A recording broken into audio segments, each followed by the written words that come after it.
Welcome to another episode of Lost in the Script TV, Unraveled, episode 183. Hopefully y'all doing good. Hopefully y'all had a stress-free week as possible. I ain't gonna lie to y'all, I'm gonna start this episode and let you know immediately. This is another one. Gonna be very political this episode, but I feel like most of them have been the last couple of months, honestly. But hopefully y'all are good. Hopefully y'all got your peace with you. Hopefully your blessings are plenty. Hold on. Yeah. Gonna get into some things. You had Trump inauguration came and went. Some defenses happened. Some complaints happened. Some arguments happened. Some fights happened. Some shootings happened. A lot to get to. And we got to discuss the growing complaint against what is considered the quote-unquote manosphere. You know, I'm gonna get into, maybe y'all already know this. There's different manospheres.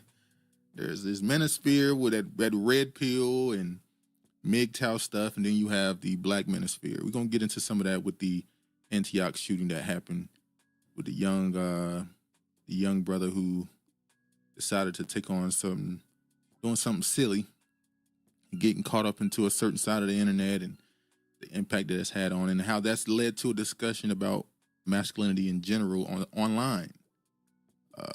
We'll get to that.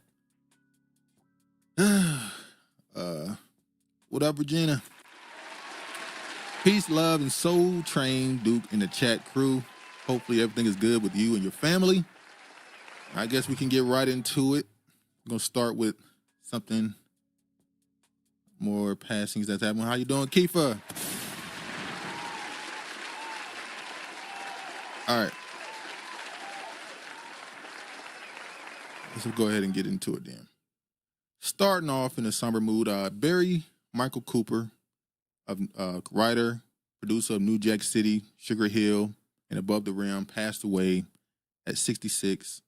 Rest in peace to him. Celebration of his life, his creations, classic work.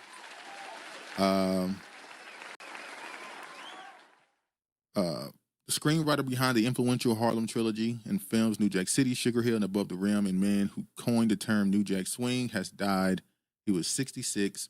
Cooper died in Baltimore with his friend, the writer, filmmaker, and former The Village Voice colleague Nelson George, confirmed on his Substack. The cause of death is not immediately available. So rest in peace to him. Condolences to his family. Celebration of his creations in his life. Hopefully everything was in order and he was able to go out on his own terms somehow. That's a very young age still at 66, but rest in peace to him. And then one more, rest in peace. DJ Unk, the Atlanta hype man known for the snap hit, Walk It Out. So rest in peace to him as well now. He died even younger, unfortunately. I see conflicting ages.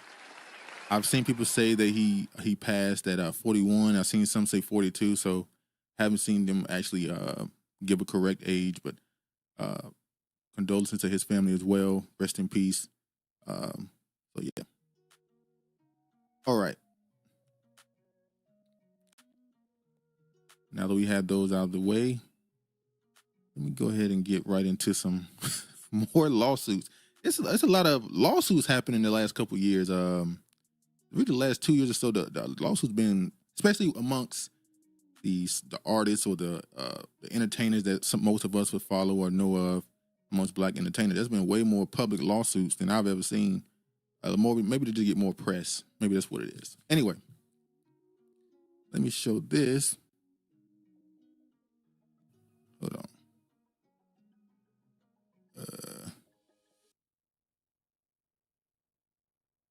Go here. All right.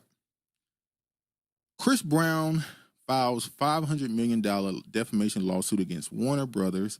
The suit stems from the Chris Brown: A History of Violence documentary in 2024.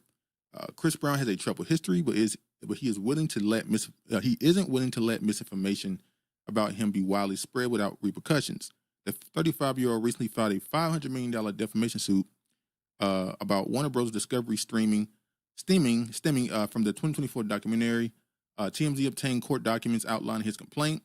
The Virginia singer is accused of Warner Brothers Discovery, Ample, the documentary producers, and others of promoting and publishing defamatory claims against him, despite the fact that their narrative was already proven false. The docuseries centered around a Jane Doe who previously sued him for sexual misconduct, but later withdrew her lawsuit because it was full of lies. Now, apparently, also, the reason why he really suing for this is because in this documentary, now let me say, the people who made this doc, if I'm not mistaken, these are the same people that made the doc about the Nickelodeon pedophile, if I'm not mistaken. I was kind of shocked they went from talking about pedophiles in Hollywood or in this industry and then jumped to a Chris Brown doc. I always thought that was strange. I'm pretty sure there was more than enough stories to keep going into that side of the industry, which doesn't get talked about enough, but they decided to go this route. And one of the things that they tied into this was the victim now claiming that she was assaulted on Diddy's yacht by Chris Brown. That's the main. Everything we've talked about almost the last 4 or 5 months have somehow had a Diddy tie to it, or somebody attempted to tie Diddy to it. So he called it basically sensationalism. They pretty much took everything that he's accused of and took it to the umpteenth degree. Some of the things have been publicly considered by police, whether you believe that or not, false. And they still publishing this. I still think it's weird that they went this route after the first doc and its success, because when it came to this one, I didn't see any clips. Maybe that's just my algorithm. So I'm not saying it didn't get any viewership, but I didn't see any clips from it, any discussions around it. It just kind of came and went. Maybe that was on purpose by his part, not speaking on it at the time when it first came. But it didn't have near the success of the first doc. So I don't know if they really got what they wanted from it. Virginia says, good for him. Yeah, good for him. I'm going to stick with the theory that I've been hearing about this whole thing being some sort of recalibration for him after his last album. The pub around him has been slightly different. I won't say he's still not getting a lot of backlash. I'm not saying he doesn't deserve or whatever. I'm just saying the level of blackballing he was getting seems to be loosening up a bit. If he wins a Grammy, and I've been looking at the people who are nominated for Grammys, and I'm looking at the songs and the albums, and I'm gonna be honest. I mean, I don't know if y'all listen to him much, but based off of the music, R&B music that's been released the last year, I don't know if you can't give him a Grammy for, if he wins a Grammy after pretty much being persona non grata at the Grammys for the last 15 years, 10 years or whatever. It will say that there's some sort of his punishment, I would say, may be over. I'm not gonna go to it too much, the whole conspiracy side of it, but people use the whole what they call it, ritualistic manipulation. I mean, not manipulation. I'm sorry, humiliation. I don't know about that, but if things change dramatically with him in the next year or so, we'll know some things change behind the scenes.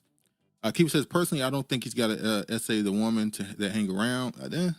I agree, but we've seen cases. It was a guy named Darren Sharp that used to work for ESPN, former NFL player.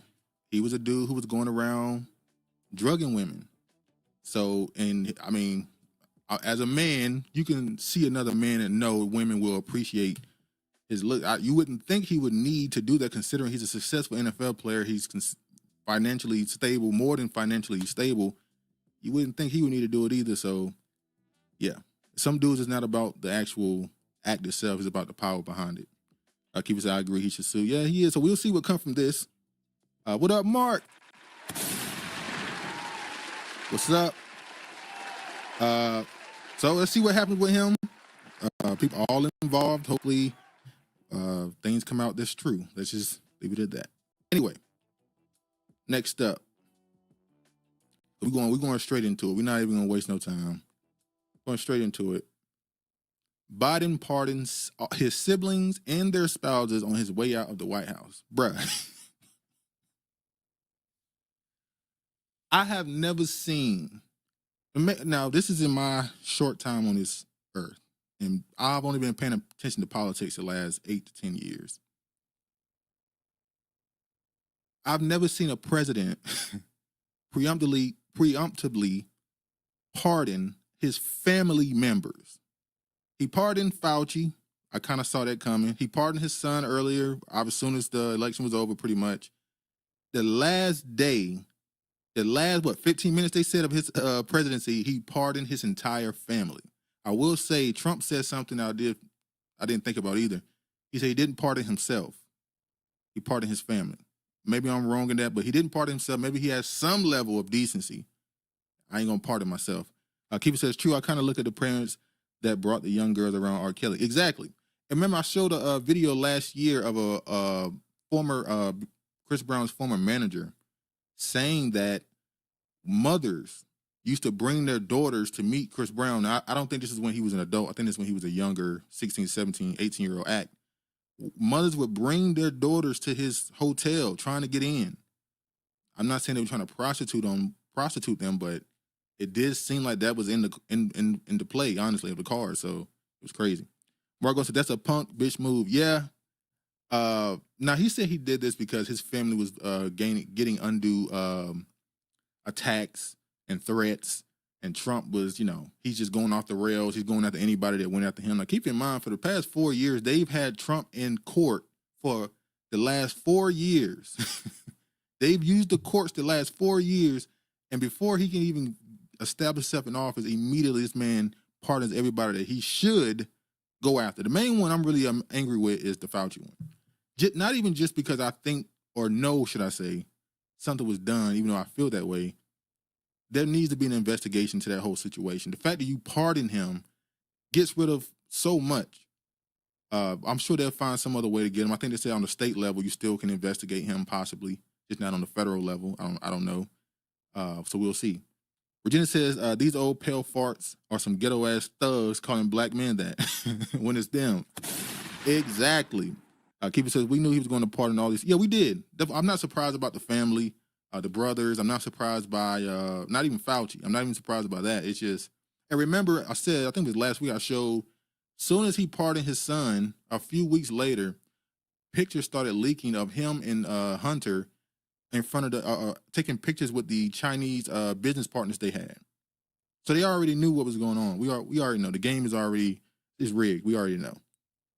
Anyway, Joe Biden pardoned his siblings and their spouses on his way out of the White House, saying Monday that his family had been subjected to unrelenting attacks and threats, motivated solely by the desire to hurt me, the worst kind of partisan politics. Unfortunately, I have no reason to believe these attacks will end, he said as his presidential term was ending.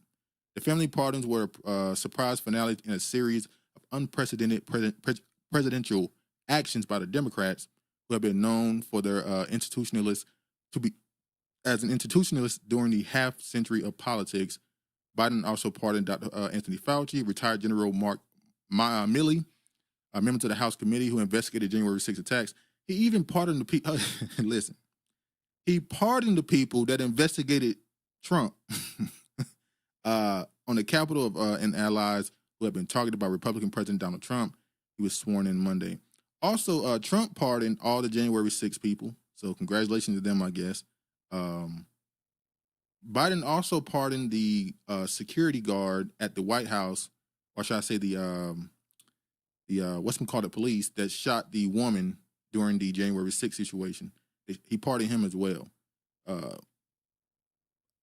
And also, they keep bringing up that just a few years ago, Biden was against the idea of pardoning anybody on your way out before there's even an investigation. They've been saying how it proves some level of guilt. He obviously, we know he said he wasn't going to pardon his son. He did. And everything they accused Trump of doing or was going to do, which is pardoning a bunch of his friends or whatever, it ended up being Biden that did it. So, yeah. Biden in final hours pardons relative to we just said that. What's this? One thing Trump did, though, Trump revoked security protection for COVID advisor Fauci. President Donald Trump has revoked security protection for former top U.S. health official Anthony Fauci, who has faced death threats since leading the country's COVID-19 response. You can't have a security detail for the rest of your life because you work for the government, Trump told reporters when asked about the decision on Friday. Is very standard. This week, Trump also revoked the security protection for former Secretary of State Mike Pompeo, his former national security advisor John Bolton, and former envoy Brian Hook, who all face threats from Iran. John Bolton is a psychopath. Like, yeah, that's a warmongering dude right there. Kiva says, if you saw him at the inauguration, he looked lost. I don't think he was actually the one that pardoned anyone. They just used his signature. He's a patsy. You believe it was the wife? Because a lot of people have been saying that she's been the president, really, or at least acting in some of the decisions. Obviously, Obama, people believe that this is his third term that he just served with Biden in office. I definitely, that could be more than the possibility. I wouldn't be surprised at all. The man barely knows where he at. He tells you that he, shits on himself and he just got wiped. So I wouldn't be surprised. The only question would be, was it Obama or was it his wife? And I would imagine if it was whoever did it was shrewd enough not to try and pardon him, because it was just, as bad as this is, how it looks, it would be even worse if you try to do it to yourself. We'll see if they do something with Biden, though. Will they investigate him? Doubt it. Most of these people are friends. That's why they was buddy at the inauguration with, at the funeral as well, at Jimmy Carter, with Obama and them smiling and laughing in each other's face. Virginia says, don't forget Pelosi too. Speaking of third term, what's this regarding Trump getting the third? Yeah, there's some talks that Trump wants to remove the amendment that came along after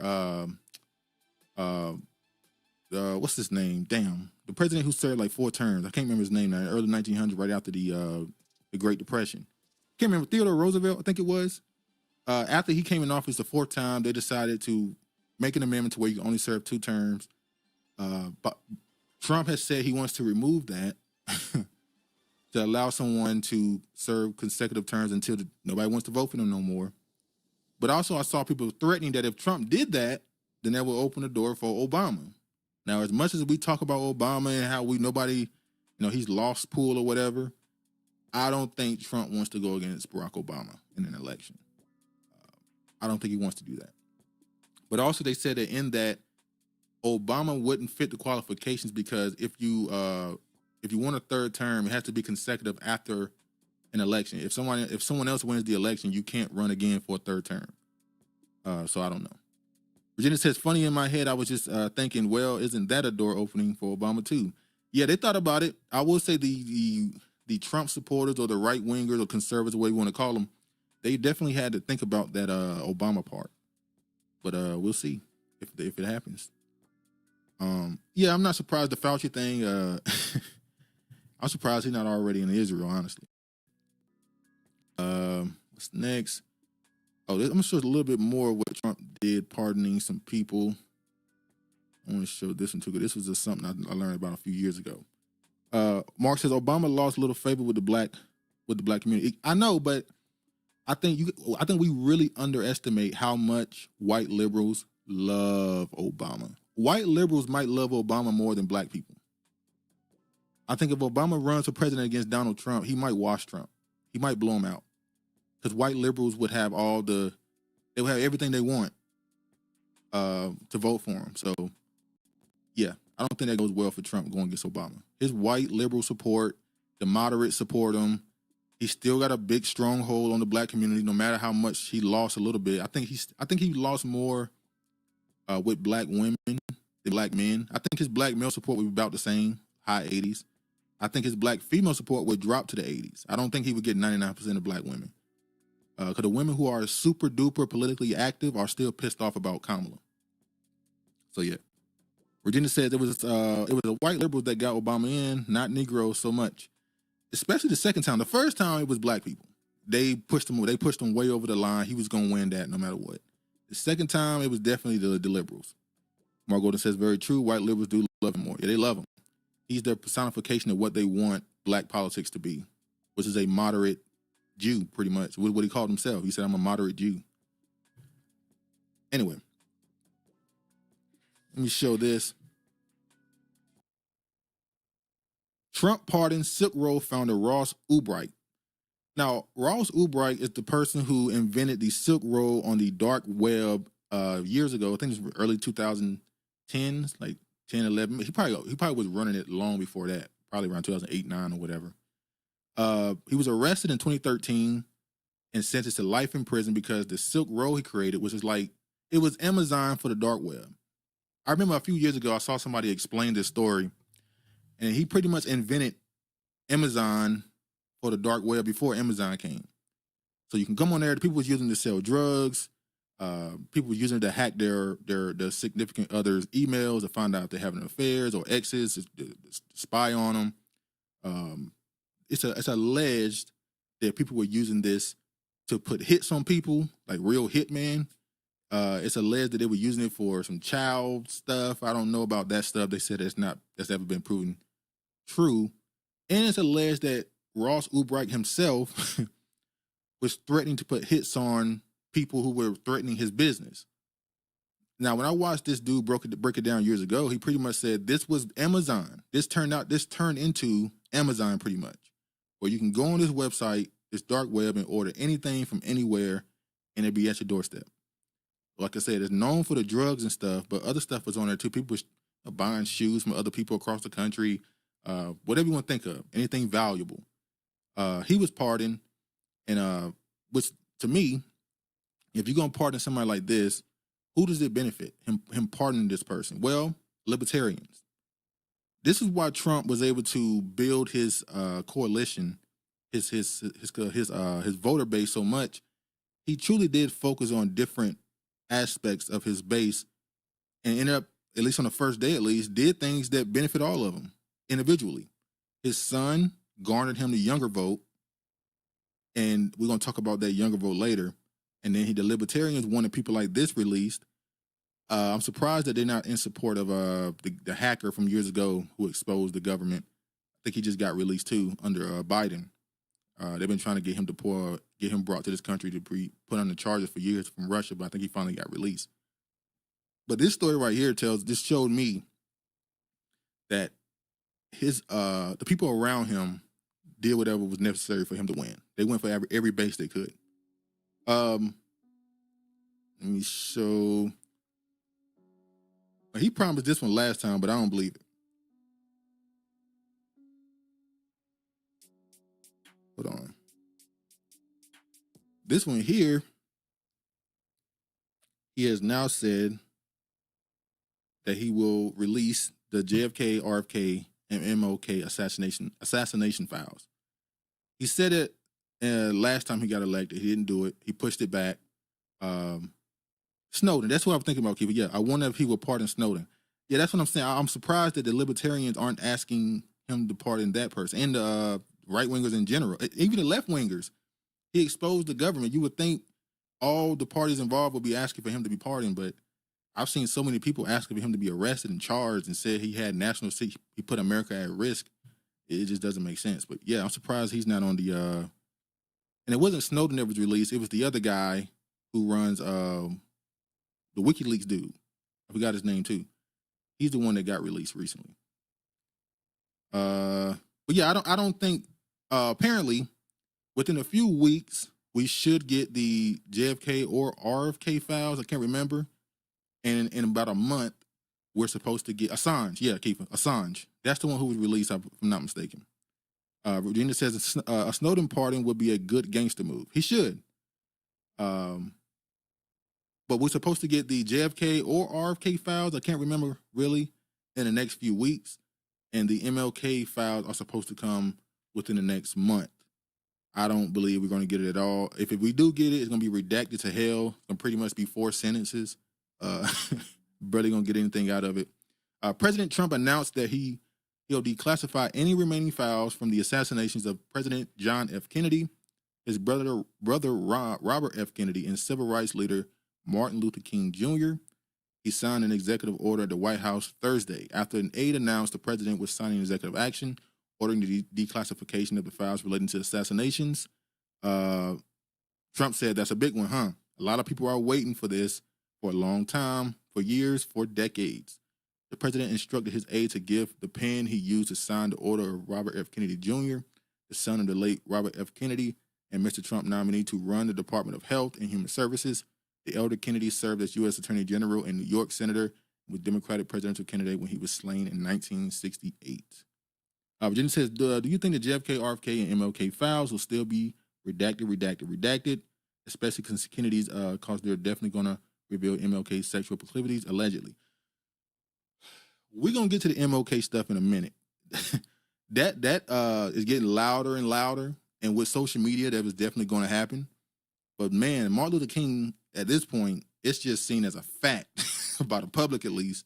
He was doing it. Now, I will say, this was literally the FBI that said this. This was government agencies that put this narrative out there. We should be careful to try and consider it facts quite yet. Just calm down, slow down.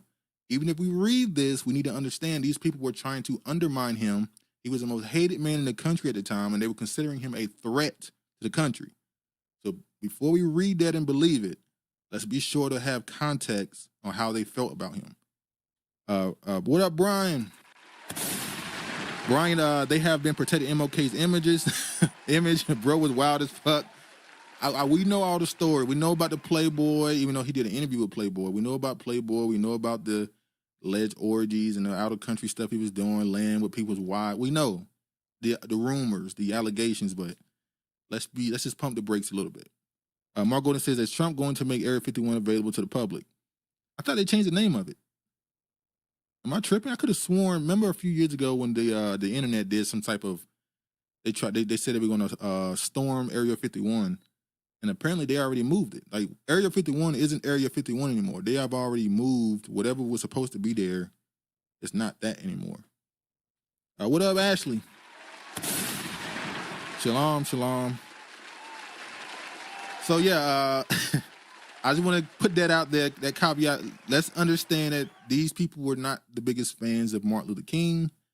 I'm not saying you should throw everything away that they say, but let's, just pull back a little bit. Anyway, now let me show this. Somebody who got backlash for going to the Trump inauguration. Let's see what Nelly had to say. For me, the political part is over. He won. And, growing up, I was taught to respect the office. So, Nelly's here. And you did get a little backlash, but you were like, whatever, I don't care. I'm doing what I want to do. This is, I'm not going to put words in your mouth, but you were really cool about it. You handled it well. You came forward and you talked about it. A lot of people wouldn't do that.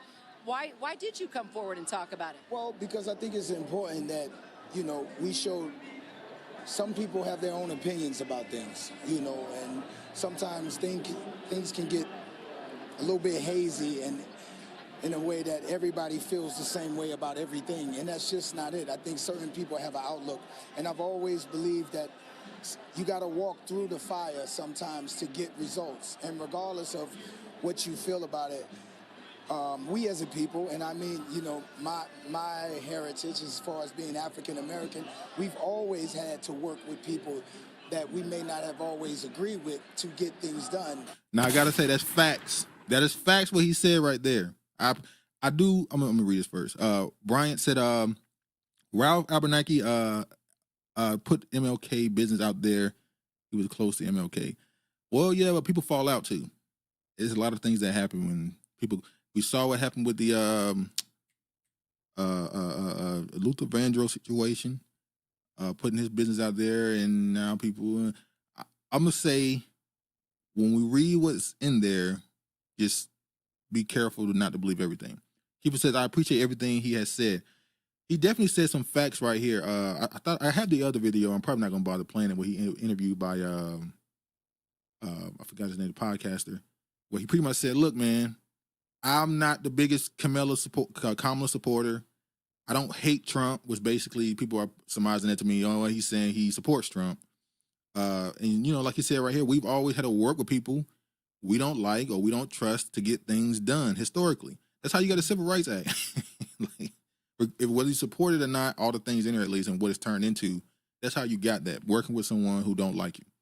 Crumb TV, along with Minister of Information, did a very informative job regarding MLK and the Civil Rights Movement on yesterday. I recommend it. Yeah, I said a few years ago, part of growing up and when you're doing research is realizing that what people did and their intentions behind it sometimes gets muddy in history. And so sometimes when you go back and read things, you will be disappointed by the people you've been told to hold in high esteem. The entire civil rights movement, the Panthers, not everything, once again, but a lot of the things they were doing and a lot of the stuff we were told is not true. their intentions behind it were not quite what we thought that it should have been, and it ended up being something else, so they ran with it. But you know, sometimes you got to take stuff for what it is, appreciate for what it did, or criticize it for what it didn't do, and kind of move forward and learn from the past to build something for the future.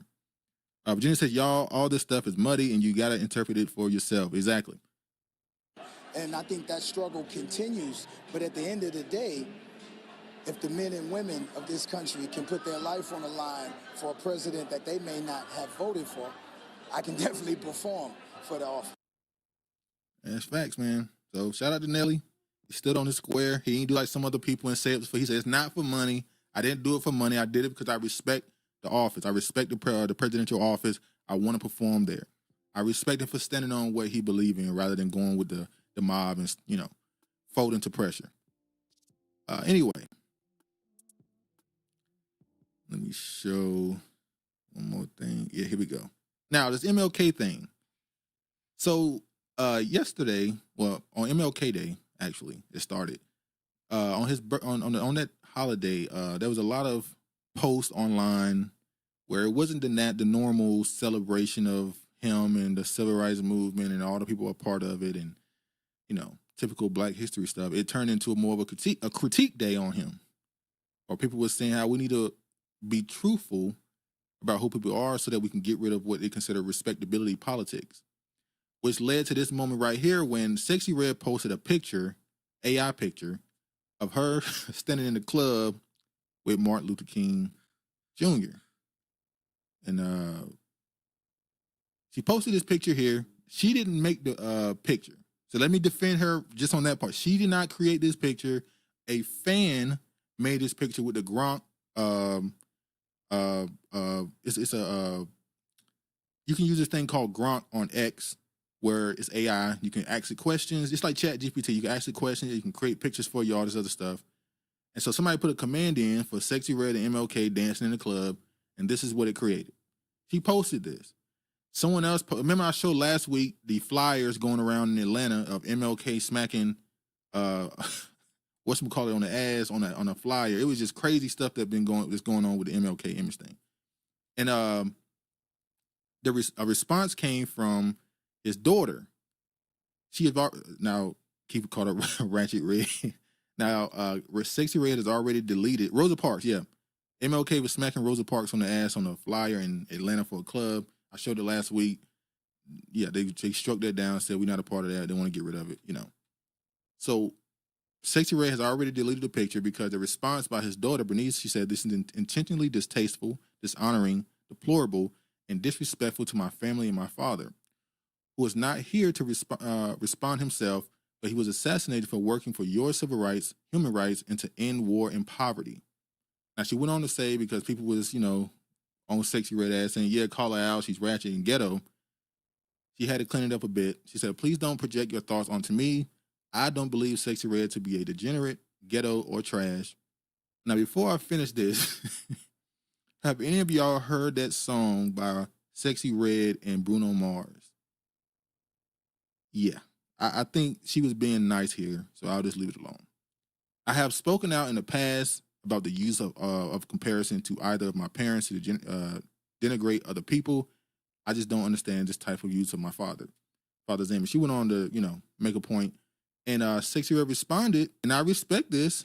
She responded with pretty much an apology. She said, you ain't wrong. Never meant to disrespect your family. My apologies. Just reposted something I saw that I thought was innocent. And she deleted the post. She said, thank you for your apology, yada, yada, yada. That was honorable. Y'all hear that? You see it? That was an honorable thing. I respect it. She apologized and deleted it immediately. I didn't think she would do that. I thought she would ignore it and allow her fans to just kind of go wild on this, but she didn't. She deleted it. Now, I did see a few other people start calling out Bernice. Your father was cheating on your wife with white women, you know. You know, they was kind of going crazy, but yeah. Mark says, trying to get that song out of my head. Yeah, that song is, and I like some of Bruno's stuff, but I saw someone say that today, Bruno Mars did a song with her, and he was forced to be something that he is not. So why didn't she should have did more of what his sound is rather than, or they should have did their own thing separately on the song. I don't know. It's business, I guess. Keeper says, doesn't she have makeup named after? Yeah. Was it gonorrhea and all the other stuff? Lipstick and makeup it's pretty bad. I think it's lipstick. Yeah, Sexyy Red experiment. Yeah, but we can't say that because you had Nina Howard, you had Trina, you had Little Kim, you had all these people. We can go all the way back to the early 1900s, 1940s, 50s, whatever. What's that song? What's that movie Chadwick Boseman was on Netflix about the recording artist from the early 1900s? She was very vulgar. Forgot her name. Virginia said, Duke Chad, do you see where the Prince Hall Masons welcome Biden as their newest member? Any really black? Oh, I didn't see that. They did that publicly? Well, I mean, they're public about who their members are, but wow. Hey, man. I guess Biden can say. One thing you gotta know, I'ma be a nigga for life. He told us if we don't vote for him, we ain't black, so it fits, I guess. Anyway. Keith is disappointed. All right, let's just move forward. Yep, he's a Prince Hall Mason. Wait, isn't the point of Prince Hall Masons existing? It's because they can't be full members of the Masonic lodges, so they had to create their own black version. So y'all can't join theirs, but they can join yours. And you think it's fly to say, hey, we got a president, a part of our group. The reason why you created the Prince Hall Mason because you could never reach the highest level, 33 level. Anyway. These, God damn. Oh man. They always remind me that they are in fact afraid. Quick little story here. I won't stick on this one fast. Another thing, MLK, Karlous Miller. For a while, I don't know if I said this on here. I've been calling this man Karlous Miller for the longest. I don't know why. I think I was thinking about the other performer. But Karlous Miller hit with backlash over mocking Bernice King with another AI MLK photo. Bryant said the Masonic Lodge posted on their Facebook page. Oh, so they with it too. Well, I mean, he white, so they got to celebrate it. So, yeah. This is what he posted. Now, his wasn't necessarily disrespectful, but the fact that it was meant to be in response to her complaint against Sexyy Red position, poor taste, he deleted it, got a lot of backlash. I wouldn't say he apologized, but he just he was trying to be funny. He's a comedian. He took it on the chin that it didn't land. He deleted it and it took it on the chin. So shout out to Karlous. And the last thing I'm going to show on this, and as I talk about the image of MLK, is they asked a bunch of women who would be a better tipper between Martin Luther King and Malcolm X. What's up, y'all? It's Odyssey. We're back at KOD, and we're going to go around and ask the girls a couple more questions and see what their responses are going to be. Who do you think would have tipped better, Malcolm X or Martin Luther King? Malcolm. He was a street like. But Martin loved them hoes. You ain't know that? No, I didn't. Oh, girl, he do. But Malcolm, because, yeah, I'm going to go with Malcolm. Malcolm X, because he loves his black women. Okay, all right, there it is. Malcolm, sorry. I ain't gonna lie, Malcolm probably would have been spending them racks. You know what I get from this too? It's the same thing that happened with certain celebrities. Because of the thing about MLK dealing with white women, he's almost publicly done when it comes to black women. They almost about ready to kick him out the door. So if that if files come out and it says that, regardless if it's true or not, if it says that he was dealing with all these white women, and yeah, Martin's PR gonna be in the gutter. It's over. Mark said MLK has been commercialized to a point that some of us don't appreciate him. I agree with that too. I always said, as much as people complain about Martin's message of turn the other cheek and all that other stuff, I think we romanticize Jim Crow way too much. Because people always point to, we had our own business, we worked together. Yeah, but there were negatives. We romanticize that a lot more than we should. And the people post civil rights are way happier than pre. in most cases. So, yeah. Oh, speaking of this, we just got the what happened with Martin Luther King and all this other stuff. And right before Black History Month, look what they say is dropping. I thought this was funny.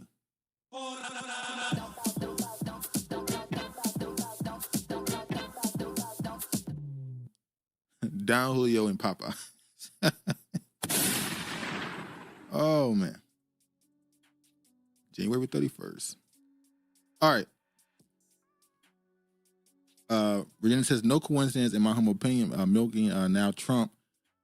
MLK, now Trump want to be king, inaugurated on King's celebration. Now the files are being released to tarnish ML King's. That's a good point. It is funny it landed on that day. I think it says the first time this happened. Inauguration has landed on Martin Luther King Day.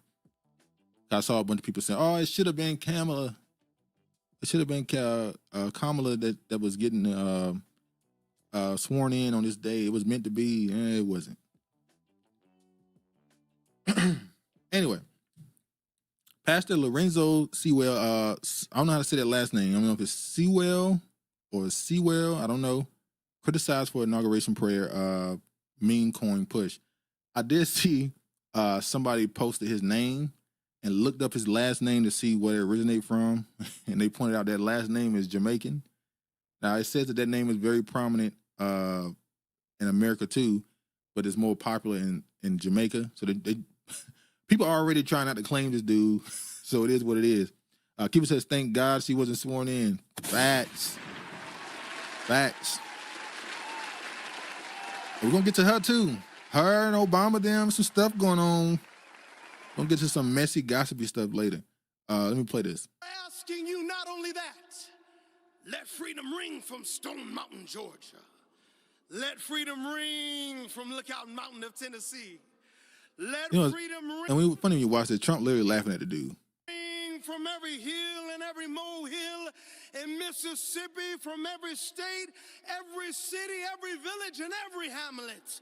And when we let freedom ring, we will be able to speed up that day. All of your children, black men and white men, Protestant and Catholic, Jew and Gentile, will be able to sing in the meaning of that old Negro spiritual. Yeah, we're going to get to it, Bryant.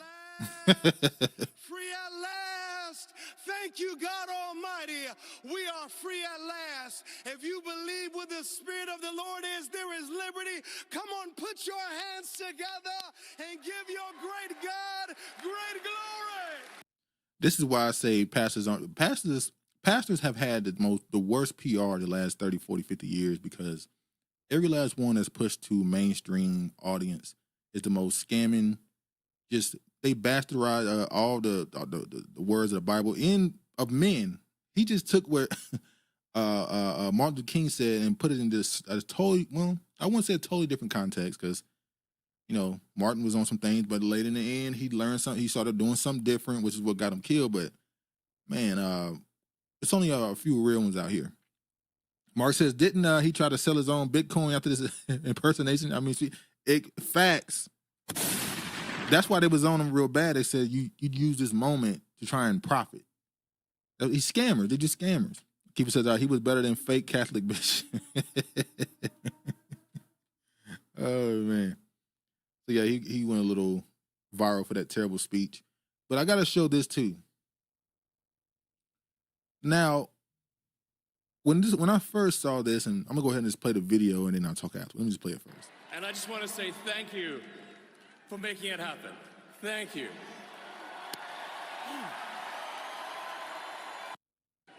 Now, Elon is a awkward, weird dude. I've seen people make that pose. I've seen other politicians do something similar to that look like the Hitler, pose or whatever. What made his worse was the slap on the chest and then flinging his arm out with like he did it with so much authority that he was just really into throwing that arm out there, and people automatically start obviously saying, "Oh, this is a Hitler salute. What the hell going on? Why is Elon doing this?" I'm starting to think well, it's not a thing, it is. Elon is a troll who do things for attention, which is why his whole other side, whole other side of him don't make sense with SpaceX and Tesla. It just don't make sense that person is this person, allegedly. You know, we've heard about, you know, the government funding a lot of this stuff. It's not really him. But anyway, Virginia says Elon is a robot. Well, yeah, when this came out and people started making arguments of what he was doing, the ADL came out and defended him. The Jewish organizations came out and defended him, which is fine. Because I think he is a troll, but I don't think he would be dumb enough, even if that's his beliefs. He is South African. Let me point that in there. Throw that in there too. Let's throw that in the pot too. I just don't think he would be stupid enough to do this on this stage here, considering all the other reasons. Anyway, Keeper says Elon has a lot of social awkwardness. He's very, very strange dude. Even in conversation, it feels like he's talking to himself while he's talking to you. And he's talking to himself in his head while he's talking to the person in front of him. You know, it is what it is. Virginia says Benjamin specifically defend. Yeah. So let me show. Somebody made a video of any other time someone do things that is considered anti-Semitic or Hitler-esque, defense of Hitler, anything. It's hard hammer slam down on them. Let me play this video. Oh, y'all got Nick Cannon fired and made him publicly apologize. Y'all got Kyrie Irving suspended and made him pay a donation to a Jewish organization. Y'all made that was extortion. Sean Jackson publicly apologize. Whoopi Goldberg, y'all got her suspended. Keep in mind, Whoopi changed her name to Goldberg. This woman changed her name to be a part of that group, and they still was on her ass. He says there's a video of him next to Barron Trump. Elon is like a child. Y'all tried. We're going to get to Barron Trump as well. Real hard to cancel Kanye and make him lose his billionaire status. By the way, it just came out, I don't know if it's true or not, that Kanye West is back to being a billionaire after his appraisal came when it accounts for his catalog and his ownership of the Yeezy brand. He is now allegedly back to a billionaire status after, quote unquote, losing everything with the Adidas loss. Forbes has not updated this, but he and some other people have said, I'm a billionaire again. So maybe that's his marketing. Virginia says a money move for Whoopi. We all, yeah, go Silverman. Fuck it. Even back in the 90s, you got Professor Griff kicked out of his own group, Public Enemy. But when they hit Professor Griff twice, because Professor Griff is the one that got Nick Cannon caught up in that situation when he made those comments on his podcast. So they hit Professor Griff twice. You let one of the richest men on the face of the planet perform one of the most, if not the most, anti-Semitic gesture, and you all have been silent, offensively silent. There have been no calls to cancel Elon Musk, no public outrage from the Jewish community, no demands for a public apology, no. We don't got, brother, it's called power and influence. That's the difference. He has power and influence. You can't punish somebody who. The only way you can affect him is if you hurt yourself as well. They can go after Nick Cannon and football players and basketball. They can go after you because you have no power. You're getting paid from a structure that we control. Like the person who run the NBA, look him up, Adam Silver. Who you think he's a part of? We can affect you because you get paid from people who run this, like the music industry. We run this. So you get paid from us. So yeah, we can dictate how you move. Severing of ties to any of his businesses, no demands for him to make a donation to a Jewish charity or to be taught about Jewish history, nothing at all. And it's starting to look very suspicious. So my question to the Jewish community is, why is there so much aggression and energy put into making black celebrities apologize for making comments that could be misunderstood or mistaken as something else? Why is there so much fervor in making black celebrities denounce any association with being Jews? And because you all have been so silent, You have led us to draw our own conclusions. And here's the two conclusions that I've come to. Black people must be the Jews of the Bible. And you all relate more to the people who did that salute than we all would like to believe. You know what's funny is they did some type of study on the Israelis and how they're in their actions and stuff, and said how allegedly because of the Holocaust and things they went through, that they have taken on certain things that the Germans did and implemented it in Israel. As we know what's going on with Palestinians. So him saying that they relate to them, well, yeah, they pretty much have adopted majority of the things that they did to them. Which I could say, if someone does something to harm you and they have power over you, if you ever get from underneath them, shouldn't you take those same tactics to make sure that you're able to use them to your strength rather than keeping them as a weakness? Brian said, how do we cancel a guy that has more money than some countries? Exactly. He's his own country. Like, what we going to do? We're going to try to do something to Tesla? The business, we're going to do something to SpaceX? That's government contracts. Like, yeah, it ain't not happening. Keeper said, it would be helpful if we had our own organization that wasn't in bed with the ADL. The black organizations could go after them. Yeah. It would be nice to have a real NAACP that wasn't started by them. Which once again, I'm going to control who defends you. And now the NAACP said, hey, we're for all people for civil rights. We're not just a black organization, as we talked about with the guy in Arizona who's a chapter leader. He was like, this ain't just for black people. So, yeah, you can't really expect to do anything when the people who allegedly are doing things to you put in power the people that defend you. It is what it is. Anyway.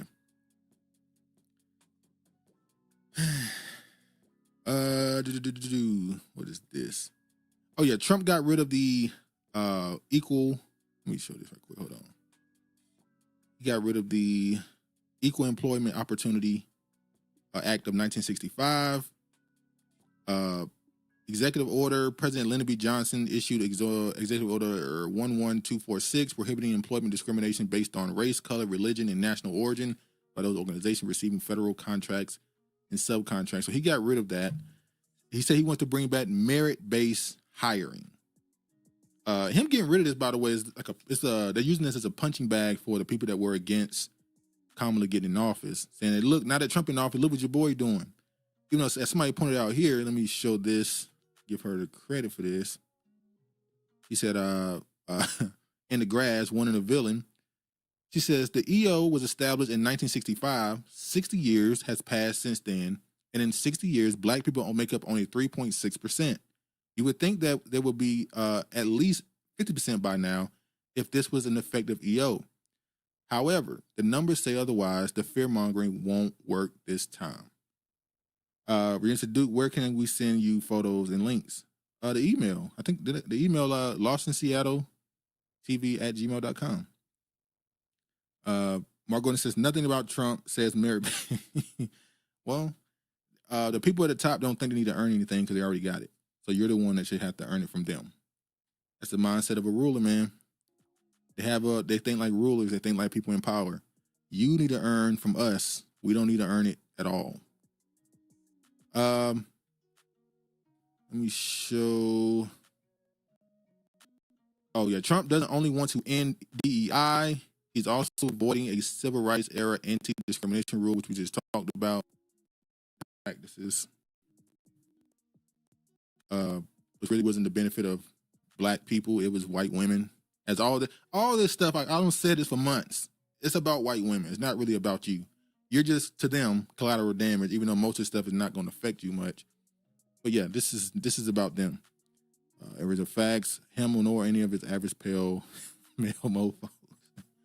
Now I'll read a little bit of this right here. This is the official White House report. It says, by the authority vested in me as president by the Constitution and the laws of the United States of America, it is hereby ordered. Section 1, purpose, longstanding federal civil rights laws protect individual Americans from discrimination based on race, color, religion, sex, or national origin. These civil rights protections serve as a bedrock supporting equality of opportunity for all Americans.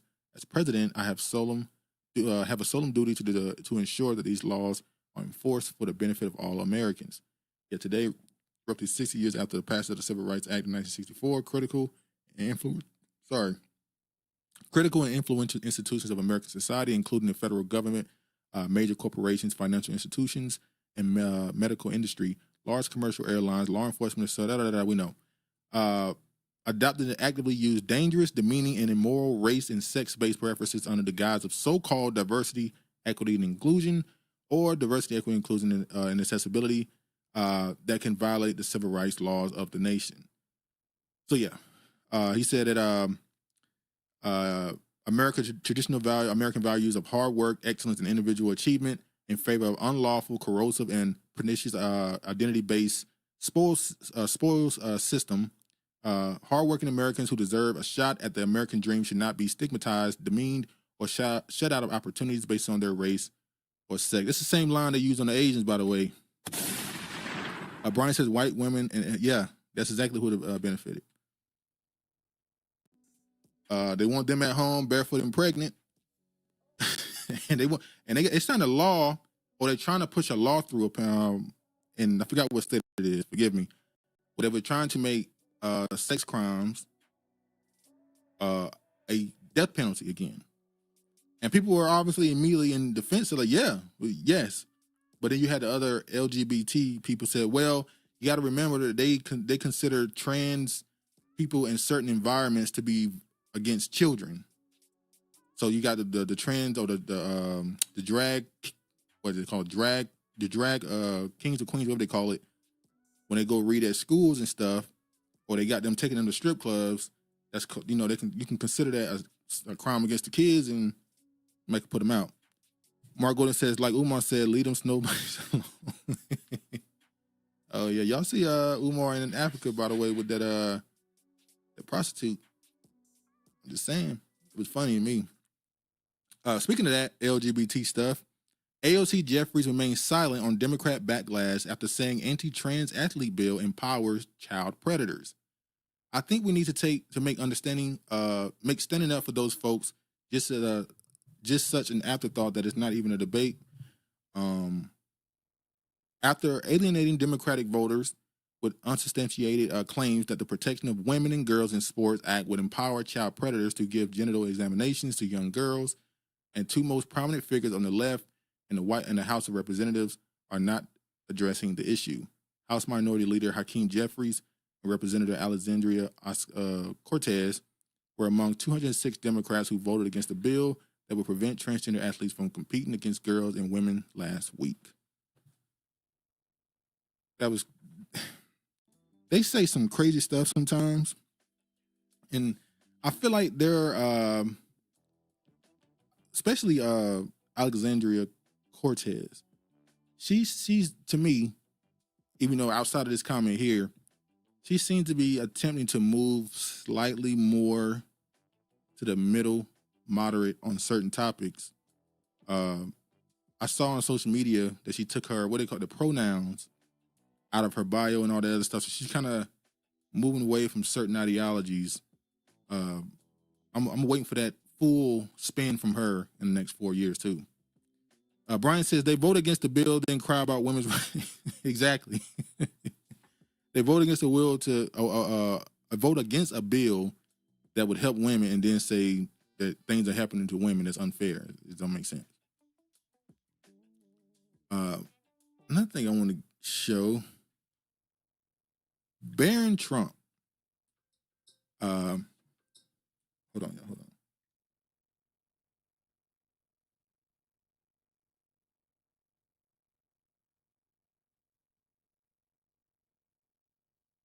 Oh, okay. You sent the Obama, Hillary Clinton, Kamala, Elizabeth Warren, all them doing the Hitler salute. Oh yeah, Regina just sent me the picture of Biden joining the honorary member of the Prince Hall Freemasons. Oh man, we don't move righteous. Anyway, hold on. All right. Mark says, isn't that what politicians do when they are getting ready to move up? Yeah, I think she's planning on moving for either a presidential run or she wants that spot from damn, what's her name? California Senator, whatever. She wants a spot of damn, what's her name? Brain freeze. I'm sorry. Anyway, Barron for president in 2024. Why Trump dynasty may look to youngest son. Now, the reason why I'm talking about this is because the last election, Nancy Pelosi, thanks, Bryant. Nancy Pelosi, that's who I think she wants to replace. But for the last year, Barron amongst Trump's voter base, well, I'll say even before that, Barron Trump has become somewhat of it's a bit of worship towards him. They treat him like the genius son who's going to take the throne from his father and be something they really want or whatever. Like when you look on some of these social media platforms and you start looking into Barron Trump and how his voter base feel about him, they like him more than they like Trump. And it's because they think that he's going to fit what the younger demographic is doing as far as what platforms he seemed to watch. That's why you see Trump on Aiden Ross's platform and a few others, academics. They believe that Barron Trump is going to be the masculine, red-pilled Trump that's going to take Trump's ideology and push it to the 10th power. Regina says, Barron is another robot. Y'all notice how he towers over all of them. Weird out is going on. Yeah, I think he got to be like 6'8". He's a giant.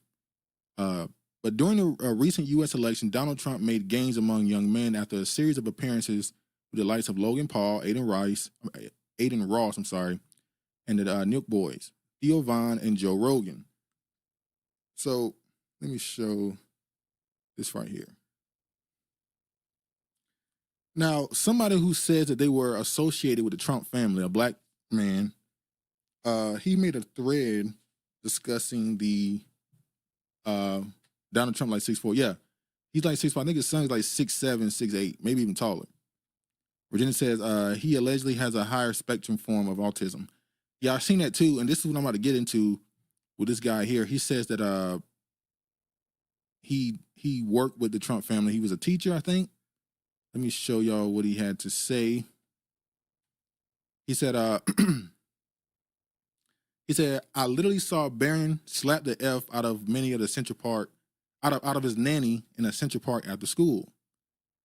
Then he put a picture up of him with them. And he says, yes, because he's an effing adult now and I can talk about Barron. Let me start what he first said. Hold on, let me go back down. Barron was caught killing animals. Barron tossed desks, spat on people, hit people repeatedly. He attacked someone with a knife multiple times.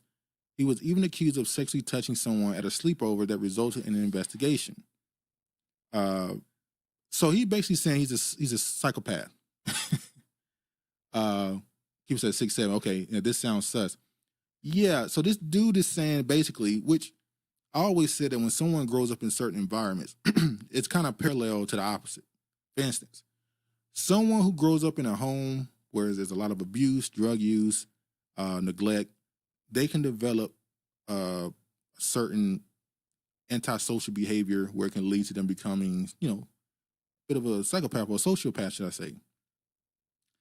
Then you had the opposite end where you got a person who comes from a very wealthy family, but there's still neglect and it's not really attentive parents and you're kind of raised by your nanny. It can create a certain distance from other kids because you grew up in the clouds. So when you get around the other normal kids, they just not like you. So it can create a distance in what you consider normal. It can create the same thing that the other side can create where these are just some crazy people. Do I believe this is possible? Well, the way he acts in public, he's very stoic. He doesn't really show much emotion. Here and there, he'll do something that might be considered normal for a teenager. But yeah, he seems a little off. I'll be honest. Hold on. Redin says, have any of y'all heard of the conspiracy theories about incubator babies, orphan trained children, truth is stranger than fiction? Well, what they had a term for it a few years ago with celebrities, where you can go to some clinic or whatever and make sure your child looks a particular way. You can choose the eye color and the height, the genes, pick the genes you want your kids to have. So that's kind of been the thing that's been popular, right? Designer babies, yeah. Yeah. So they already have that. That's what I think Jay-Z and Beyonce did. I believe that's kind of a norm amongst celebrities. Because most of the time, like for instance, what's her name? The youngest Kardashian girl, the Jenner girl, Kylie Jenner, I think that's her name. We saw her before the surgeries. Like she had the big jaw. She went and got surgeries and got a jaw sharpened and smaller. So her kid, that could have went to the kid. I wouldn't be surprised if she went the route of making sure certain genes didn't pass on to her child, because these surgeries be hiding who the real them is. So Brian says autistic kids are sometimes weird but smarter. Yeah, that's true, but that's not always the case, but that's true. And I think that might be his case, or it might be a little worse. Most autistic children are very smart. Yeah, but this could be past autism. Like I said, this is a little different, at least the way he painted it. Let me make sure I point it out. He's a guy who doesn't like Trump, who allegedly was a teacher, who worked with his kids. So he could be painted a certain way because he don't like him. But the way he painted it, it ain't just autism. Like he had some serial killer, like killing animals. That's like one of the main things you see attached to serial killers, where they kill animals and want to show them off to certain people. Yeah. But anyway, let me show this now. Keeper says, I think he's making it up. He's probably going to get sued. We'll see. He even said in the tweets, he says, sue me. Prove I'm right or wrong by sue me. He said it, so we'll see. We see a lot of lawsuits going on, and Trump will sue, especially if it gets any traction and grows. We'll see. Bernice says, I used to work in the field of intellectual disabilities, and the smart ones tend to be labeled higher functioning autism. Yeah. How labeling cartel terrorists could hurt the U.S. economy.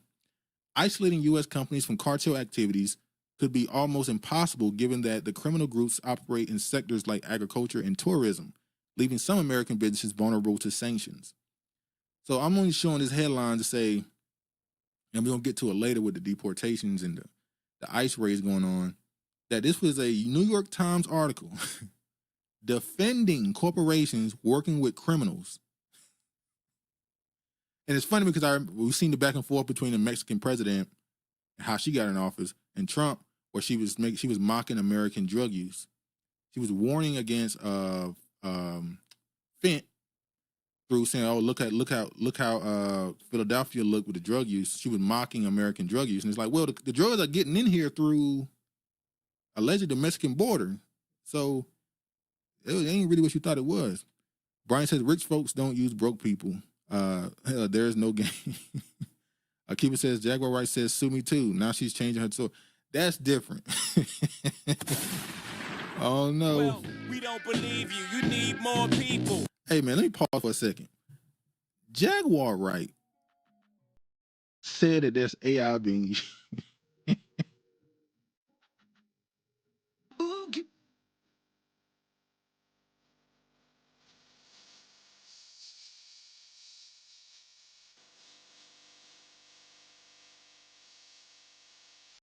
The woman said that the videos being used of her saying that Sean Carter put a gun to her face and assaulted her are AI. We watched, it's a live stream. She said it was AI.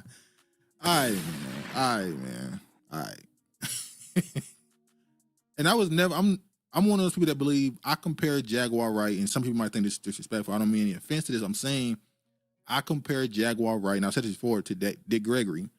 Dick Gregory would say a lot of real stuff, but then you look into his politics and look into what he's into, and some of the stuff he would say would be, you were like, this is misinformation, this is some BS he's saying. That's how I look at Jaguar. I think some of the stuff she says is right, but some of the stuff she says she was there for is not true. He says Orlando Brown. Maybe that's a better comparison. Orlando. Brian said rich folks don't sue broke folks. Oh, okay, I see. That's what you're saying. No, they don't sue them directly. They'll simply deplatform them, which is what I said Jay-Z was going to do to Jaguar when he threatened to sue Piers Morgan and they deleted their interview. Now it's understood, anywhere y'all bring her to say these things, dispute these things, I'm going to sue you. So without even suing her, I just deplatform her. Now she has to go to her own channel in front of her own echo chamber and say these things, then it won't grow. Because guess what? I got people on my team that work for YouTube. We control the algorithm. So we can slow you down without having to sue you directly. We can sue everybody around you. Regina says, another example of muddying the waters. Their content got to get out their content got to get out some kind of way. Lies and truth is in everything. Exactly. As you always say, eat the meat, split the bones. But New York Times defending cartel business in America is crazy. They don't want to show this quick story. Organized crime takedown leads to 39 arrests. San Diego County's District Attorney Summer Stefan announced the arrest of 39 violent criminals involved in gang violence, including drug dealing and arms trafficking. This was a Mexican mafia, I'm sorry. So 39 members of a Mexican mafia were arrested recently in San Diego. Now, I'm wondering why they go to New Mexico and upper North Texas, but we saw all these other stories at. I just can't with that history. In accordance with the laws of the state of Nevada, this court... Didn't mean to show that. Okay, Purdue Pharma and owners to pay $7.4 billion in settlement of lawsuits over OxyContin. Now listen, OxyContin. They still paying out for the drugs. These big pharma is still paying for the drug problem they created in this country. We've been seeing these lawsuits pop up the last 10 years or so. Billions of dollars being paid in settlements. And as we always say, we got not a penny for the crack epidemic. Matter of fact, you got prison sentences and death. That's it. What's this next one? Oh, this is where we get to the gospel, y'all. I'm not going to stay here long, but I think it's funny. And I saw a lot of white people making claims immediately when they saw this, so I think that part can be funny too. Unpacking those Barack Obama and Jennifer Aniston rumors. So allegedly, there's rumors going on that Jennifer Aniston and Obama are having an affair, and they're back in October. Jennifer Aniston, in front of her friends, admitted to the affair, and there's DMs or text messages admitting to the affair. She came out and apparently debunked it on a Late Show back in October last year. The fact she even had to address it publicly is crazy. There's alleged rumor that Barack and Michelle are on the outs and maybe getting a divorce. That's the real reason she hasn't been really around him the last couple of years, and that's why she didn't show up to the funeral or Trump's inauguration, because her and him aren't an item anymore, and that the divorce will be announced soon, but have to wait for the quote unquote right time. I don't know if I believe this. I did find it funny that the second that this was made a rumor, I saw a bunch of white people say, yeah, it's because she's a man. They're talking about Jennifer Aniston. They started saying Jennifer Aniston is a man, posting pictures of her shoulders and collarbone. I thought that was funny how immediately the fact that she's even associated with Obama, that has to mean that it's actually a man. There's no way that this white woman is attracted to Obama. No way. I don't believe it. But I will say the fact that she apparently came out and defended it publicly, that was crazy. Although there was a rumor that she also turned off her social media comments and stuff, but that's not true. Let me play this. Virginia says a great example of how black folks are easily manipulated. Michelle stands on principle against Trump, but really she and Barry might be on the skids. Yeah. Momentum picking up in the rumor mill about their marriage. First, On January 15th, in the Substack of Jessica Reed Krause, also known as House and Habit, she posts the following. Michelle Obama's absence at Jimmy Carter's funeral certainly raised some eyebrows, but yesterday's announcement that she won't be attending Trump's inauguration confirms something is definitely going on between her and Barack. Whispers about cracks in their relationship have been circulating in D.C. for over a year now, but this feels like the first public proof of a marriage on the rocks. This also reminds me a lot of that TV show. We bring this up all the time. I'm sorry. House of Cards. That TV show, if you never paid attention to politics at all, that TV show to me will, I won't say humanize, but will show a certain reality that exists with politics, how it's all about information in DC. Do you have dirt or information on somebody that you can use to gain some level of, gain something from someone? And it seems like for years, people have been trying to devalue Obama's status in D.C. They always say, the right-wingers, say Obama won't go away. Like most presidents, they serve their 2 terms, and they go away and just become sort of ambassadors for America. Travel the world, they talk about how America's the greatest country, and yada, yada, yada. Obama is still heavy into the actual politics. He hasn't gone anywhere. So they've been trying to devalue him and remove him since Trump's first election, Trump's first win. They just haven't been able to do it. So now, after this loss, with him stumping for Kamala so much and them still losing, they feel like he's lowered his status a little bit. So now you're going to start seeing rumors like this come out, regardless if it's true or not. They're just trying to put some mud on his jacket. For the most part, if you don't pay attention to politics, you think Obama's squeaky clean.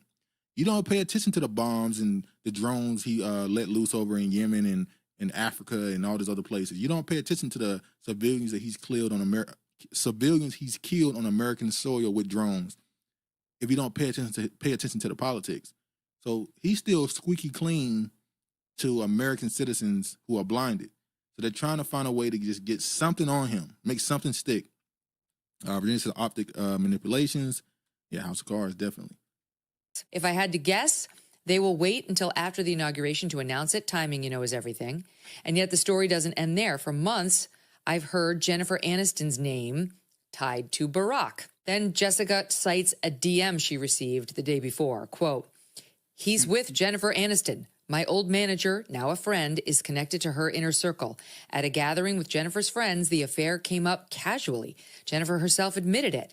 They were sitting with a psychic, which makes it sound surreal, but it's definitely not a secret among her closest friends."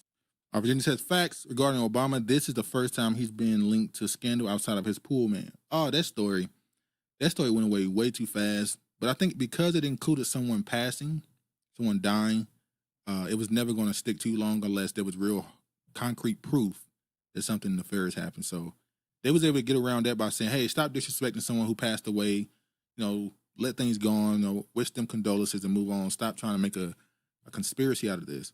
But this is completely gossip. It's not meant to actually, it's not nothing too out of the extreme like that. So people can talk about this at no, they can just keep going and going and going. And yeah, it is what it is. Moving on to another one.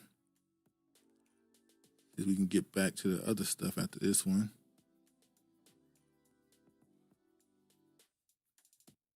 Kamala Harris blames husband Doug for U.S. election loss, considers him dead weight.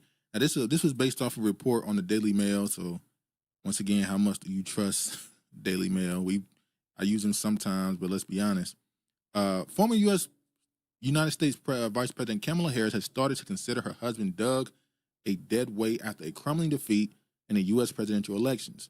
A report has mentioned that Kamala Harris blames her husband for her defeat in the U.S. elections and believes that the cheating allegations against him came into her way to the presidency. Now, I think that's BS. I think Willie has something to do with that more than what your husband allegedly did. But yeah, when leaving her official home in January 17th, Kamala Harris signed a desk as a tradition for an outgoing vice president as her husband stood behind her for the picture.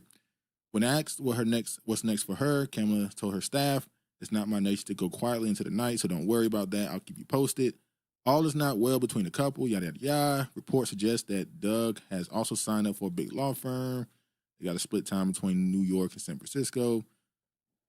But now that Harris has been defeated, she reportedly looking to undergo a complete image change. And this is the part I found funny. To resuscitate her floundering political career and maybe at the expense of Emhoff. Doug did her no favors in the election. Frankly, he looked like a hypocritical ass after the bombshells that he had got his child's nanny pregnant while married to his first wife and assaulted his ex-girlfriend on the heels of his I Am a Woman crusade. Virginia says both MLK and Obama have been rumored to have wanted to marry white women, but their aspirations required they marry black women. Both of them. And I find that funny because, to be honest with you, that standard really seems to exist for black men because, you know, it is what it is. But Virginia says, so Kamala should have done what King did and Obama did. Exactly. I will say this, though, and y'all let me know if y'all can see this possibly be a thing that happens. She decides to run for office. She gets married late in life, which was clearly her attempt, because most people would tell you in American politics historically, ain't no bachelor winning office because it doesn't show that you have any ties to anything, no loyalty to anything. And being a bachelor in office doesn't do well. See what happens in all these other countries with these bachelors. It just looks away when you're president or is single and not married with no kids. They can be running around the countries, around the world, doing all kind of crazy stuff, get tied up into scandals. It's the same thing with businesses, the corporations, Fortune 500 companies. You want everybody married. Now, just because you're married don't mean you're loyal to that person. You need the optics to look a certain way. So you have some level, your movements will be some level of respectful for the person you're with. You don't want to embarrass them. Yeah, I'm laying with other people, but I'm going to make sure it never comes out so they will never embarrass you. Keep said no reflection, no self-reflection at all. At all. Now, is it possible we could see Kamala Harris divorcing her husband and trying to rerun as president and push a whole different, not saying she chooses another partner. What happens if she divorces her husband for whatever reason, she create, whatever? She's only 60, which in politics nowadays is young. What happens if she divorce her husband and then try to run for president again with a totally different platform? Virginia says Willie Brown stated last year that he still loves Kamala. Kamala is amazing. He still love her. Damn. Mark says Kamala's so-called black woman married a white dude to run for president. Well, she married a Jew, not just a white dude. She married a Jew, and that's why she's at the Zionist meetings and all that stuff, the ADL invitations. Like, she married him for a reason. But I think she miscalculated that a lot. I think she really didn't realize when it comes to the black vote, that's still a big deal for black people. Mark says if Kamala married a brother, I think she would have lost. I think she still would have lost. Well, who she was married to wasn't even brought up much in her campaign. Only people that brought up her married to a white man were the people that were angry at black people who said they weren't going to vote for her for other reasons. They didn't even bring up who she was married to. They would just say her policies here in California, the stuff she did here, her comments over here on reform over here. Like, they pointed out real stuff, and they would just say, oh, you mad because she married to a white woman. So people, men and women, didn't bring up her marriage really much. People said she's not giving up her tiny hand. I really say, yep, the Jew angle. The secret relationship between the black and the Jew, Minister Louis Farrakhan. Yeah, there's this need to almost be a handler to anybody who seems like any black person that's going to have any influence. I mean, as I already said, most of these black people in entertainment industry have a rabbi they go to. Mark says, do you think Kamala would win if she married young and ran as a 304? Nah. I think she has a better chance to win if she married young, had children, and the things she did in California would have looked totally different. Like, for instance, her locking up or threatening to lock up the mothers for their children not attending school properly. I would say that if your kids aren't going to school properly, there needs to be some level of punishment for that. Something needs to happen to make sure that doesn't happen. But because you're unmarried with no kids, it looks different when you're a mother versus not if you do those same actions. It looks totally different. Regardless of the right or wrong, it looks different if a mother and wife commit the same things that she did when it came to the parents of the kids who weren't attending school properly. It is what it is. Optics totally changed. All right. Let's run to this last bit here. We get to the next segment. Davos escort reveals secrets of the elite at World Economic Forum. They indulge while they can. Not going to read the whole article. If you want it, I'll post it. Basically, in this article, she pretty much said the elites says the world is over. It's done. There's no way to save it. So we're going to enjoy the last couple years left on this planet, and we're going to have the fun. We're going to indulge the way we want to. Which immediately made me think of, being honest, Diddy. I wonder, Epstein, the Diddy thing, all this other stuff, a lot of these things are being pointed out more because they're looking at it like it's already over. Who cares? I think that was what, 20... there was a year, I can't remember, where they was doing like the countdown. They were saying global warming is becoming a problem. This is the year we need to make a dramatic change. If we don't meet this year, it's over. I think it was 2018, if I'm not mistaken. And since then, you haven't seen any countdowns. Hey, we have until this year to make it. They just like, whatever, it's over. All you hear is 2030, things are going to change. You're going to own nothing and be happy. And a lot of people, allegedly, are going to be gone. A lot of people going to die. So it seems like they've switched to, let's just do what we want to do, have fun, F it. It's over. Virginia says, funny, I was thinking we're about to find out MLK was a version of Diddy first. Well, no, I think that's the dude who ran Playboy. He was Diddy. He was the one inviting the people to these orgies and all this other stuff and had it looking a certain way where it was politicians, activists, athletes, anybody you could think of, foreign ambassadors and politicians. Hell, you had royalty, people were considered royalty coming there, so it was him actually. And as always, escorts have all the information. Escorts know everything because they're around the most powerful men to the man the lowest of the totem pole. They're around people of different backgrounds, ethnicities, everything. They know it all. If you want to know something, ask an escort. We can skip this. Flavor Flav launches fundraiser for Black families. I'm just going to show this, not going to read this whole thing. Shout out to Flavor Flav. But I want to show the reaction here. So this was announced, and I saw this comment. It says, having lived in LA for 30 years, my wife and I have given and raised a lot of money for fire relief, particularly for displaced animals. What do you think the response would be if I went on the KTLA morning show and announced a newfound fund for only white families? Well, typically they don't put the word white. They just say families, and somehow the money only go to white people. So they do it without having to say white. Virginia says, frankly, sexual freedom seems more likely what the civil rights movement was really about in the back room. Definitely. We heard the jokes about what was going on at the rallies, how right after the rally ended, they went to an orgy.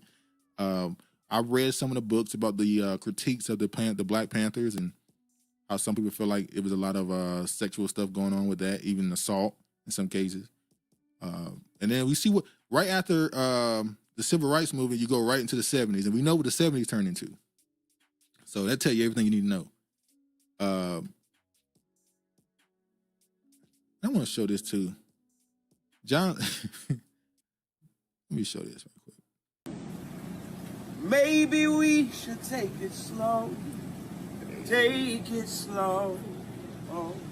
Oh. John Legend decided that singing to these dudes who are putting out the prisoners who are incarcerated dudes who are putting out the fires in LA, John Legend decided to sing him a song. It's slow. Somebody was like, man, put some money on their books. Nobody wants to sit here and watch you sing. Put some money on the dude's books. Come on, man. I think those were teenagers, the younger dudes, so a lot more form than damn singing a damn song. Great song, though. Brian said, boo. great song, but I ain't trying to hear that right now, bruh. Come on now. Come off the cheddar.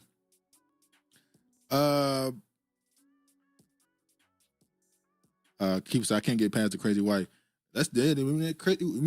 She deleted a couple of years ago. People found some tweets of her saying some very strange things about kids. She deleted like 1 million tweets or something crazy, like 200,000 tweets, and blocked like 2 million people because they were pointing out how weird her tweets was about kids. And then, you know, think about her having a miscarriage, and people were accusing her. This was during pandemic when adrenochrome was the biggest topic. I'm just saying, people started tying that to that, and she she had to lay low a little while because they was on her ass. A white woman apologizes after accusing black developer of trespassing his own house in Ohio. Let me play this.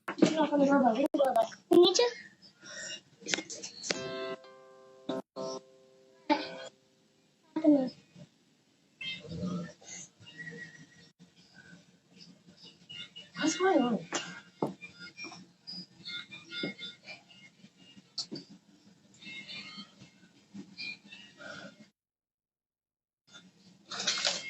Do you live here? Yeah. You do? Papa. I don't believe that. The man told her, yes, I live here. She's going to tell him, I don't believe you. Now, I'm not going to show the whole video. Basically, she's walking down the street late at night with her kids. A truck comes up behind her. He's pulling into his yard, but she doesn't know. She says she didn't know he lived there. So she walks into this same yard, goes up on the porch, knocks on the door. He pulls into the same yard and goes into the driveway, looking at her like, why is she in my, what's she doing? She looking at him thinking that he's trying to do something to her. She asks him, do you live here? He tell her yes. She don't believe him, and then she does this right here. I don't believe that. Rory, come on. Rory, come on.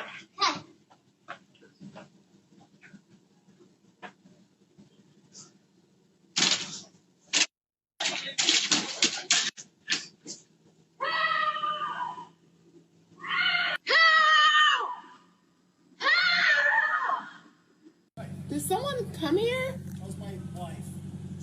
Somebody chased her up here. And she had kids. Who chased her? She said somebody in a silver truck. In a gray truck. And he came around the corner, and I was in the street. And so I come up, and I just have my kids. And so I'm like, gonna pretend that I'm coming home. And so I pull up, and I start walking to your back gate. And he stops here, and he goes, are you looking for someone? You know what's even crazier? He can't even come outside right here and defend himself as he should because of fear of being seen as a threat. You see the same thing happen when you see police officers come to a black household, and for whatever reason, just naturally sometimes, the mother or the wife feels the need to immediately step in to be almost the relief of it. We don't even know if there's any tension yet. If before any tension even arises, the woman feels the need to step in to make sure it's understood that this is safe, this is cool, before the black man can even speak. So he couldn't even come out and defend himself. Like, you crazy, you in my yard. He can't even do that because he would be seen as a threat. He'd be seen as being angry for no reason and all these other reasons. I said, nope. And then he sat here. So she basically, I'm not going to show all this. She basically went on to say, you know, try to explain herself. He came out and said that this is my house. I live here. She somewhat apologized, but not really, by saying, you got to understand my side of things. She then made like a whole bunch of other videos explaining herself on her Instagram or Facebook or whatever. It turns out, by the way, this woman has a paper trail that's about 6 years on Reddit. She's a fitness trainer or whatever, and they've been talking shit about her and her husband for years. Talked about her husband not wanting to be around his autistic oldest daughter. It's a lot of stuff going on with them.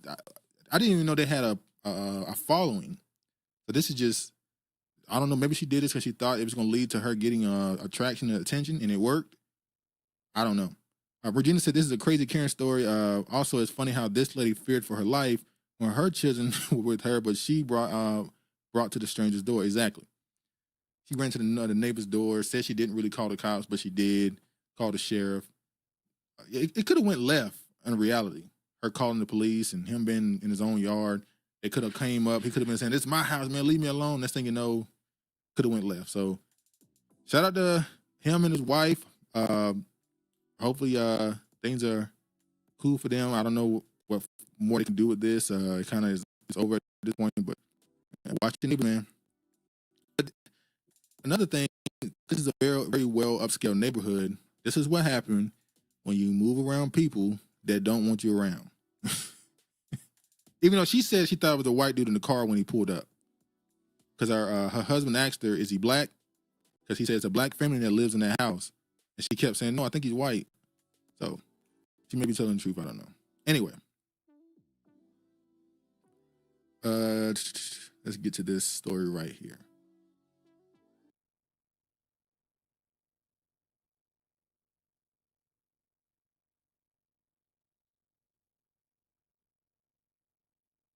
All right.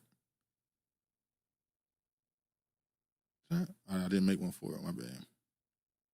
Anyway. Get to this. Nashville shooter linked to racist incel manifesto. So, a school shooting happened out of Antioch, Nashville, I think. Young 17-year-old Solomon Henderson went to the school, shot one Latino girl, then shot himself. And he's linked to a certain side of the internet, which you consider Nazi, extreme right-wing beliefs in the manospheres. Let me read it. The shooter who opened fire inside a Nashville high school cafeteria on Wednesday, killing a female student, shared racist and incel content in writings on social media, according to the Anti-Defamation League. Analysts with the ADL Center of Extremism have located a manifesto in social media accounts believed to belong to the shooter, where he shared a range of incel, accelerationist, white supremacist, anti-Semitic, and anti-black content. The organization wrote in a Wednesday post on X, formerly Twitter. Local media outlets have posted details and excerpts of the lengthy document, which the shooter reportedly shared on social media. Those accounts have since been taken down. Newsweek is trying to verify the origins of the document. So he was a black teen, and I'm going to go straight into the other stuff they're going into, because they're saying that I remember a few years ago when Kevin Samuels was alive, and people were accusing his content of radicalizing young black teens. And then I remember when the Buffalo shooting happened, and they took that and said, see, even though the dude, they said this shootings like this because the Buffalo guy was into some right-wing stuff, and they said he was radicalized by stuff on the internet. And they were saying this is the threat that we need to prepare for that's going to at some point hit young black teens, where they're going to do things based off of reacting to stuff that's been said by these influencers on the internet. So one of the main things that was talked about the second this story came about were the manosphere. Jenny said, this is the second melanin man in less than 3 weeks the media claims has been radicalized for a terror act. Yeah. Manchurian Candidate. Yeah. So I'm going to go ahead and do this right quick. Manosphere. So I know you already know what the 4chan and what the old Reddit before the dude who runs Reddit started married Serena Williams. Reddit used to be considered a very racist website. It still is, but you have to actually, it's not recommended on the front page anymore. You have to actually look for the certain stuff. But yeah, 4chan is still very much that. A lot of these other websites, Twitter X is now full of those people who have came over since Elon purchased the app. We see here the Manosphere is a varied collection of websites, blogs, and online forums promoting masculinity, misogyny, and opposition to feminism. Communities within the Manosphere include men rights activists, incels, involuntarily celibate, men going their own way, pickup artists, and fathers' rights groups. While the specifics of each group's beliefs sometimes conflict, they are generally united in the belief that society is biased against men due to their influence of feminism, and that feminists promote misandry or hatred of men. Acceptance of these ideas is described as taking the red pill, a metaphor borrowed from the Matrix. Now, there's this thing called that was coined a few years ago called the Black Manosphere, which is where you get Kevin Samuels and BGS and Dr. T. Hassan Johnson and a few of these other dudes that promote wellness for young boys. They talk about the young boys' education level, reading levels, and how they're treated in society, how they're perceived as criminals before a certain age. They tend to focus on young black males, and with this type of thing that happened, that's now being bastardized as radicalizing them to hate women. Now, I'm not saying that this doesn't exist online. Obviously, it does. But this kid, unfortunately, followed white right-wingers. As a matter of fact, he said the person who influenced him the most, or one of the people that influenced him the most, was Candace Owens. Now, I'm going to show this right here.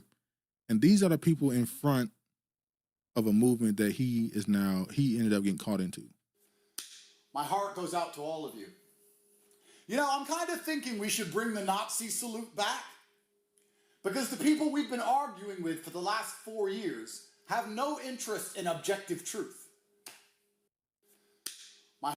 Now, he's been considered, this is, let me make sure I get his name correct.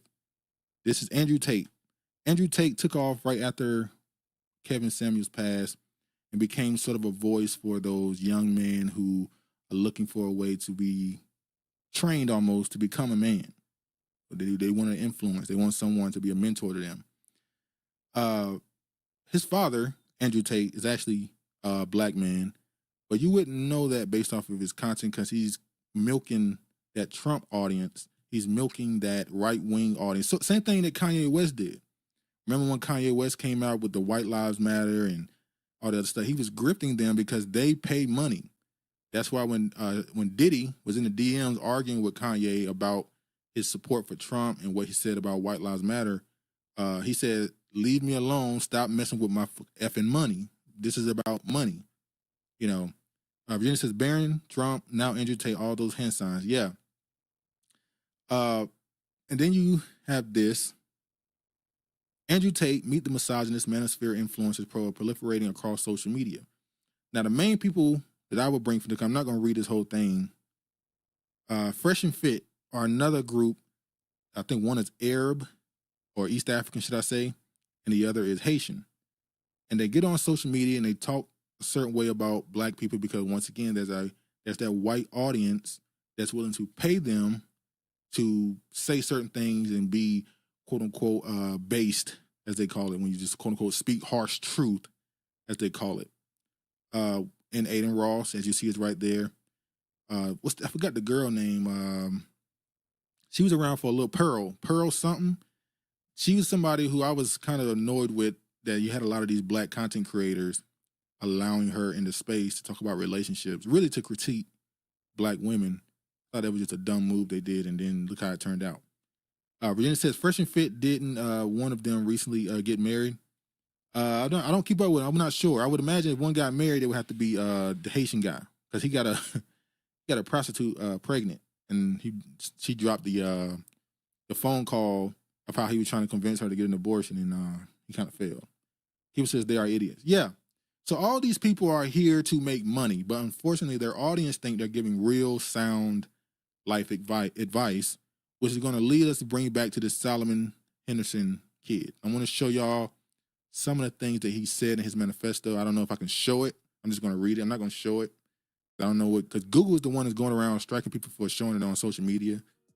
So I don't know if YouTube is on that same thing. So I'll just read some of the things he said. Now, he refers to himself as a nigger cell, or, incel. So you got nigger cell. In his manifesto, he said, the West has fallen. Billions must die. Billions must die. Accelerate, accelerate, accelerate. He said, my name is Dr. Matthew Cobson Harris Ford, Jr., an African born in 2007, in middle class family of black Israelites.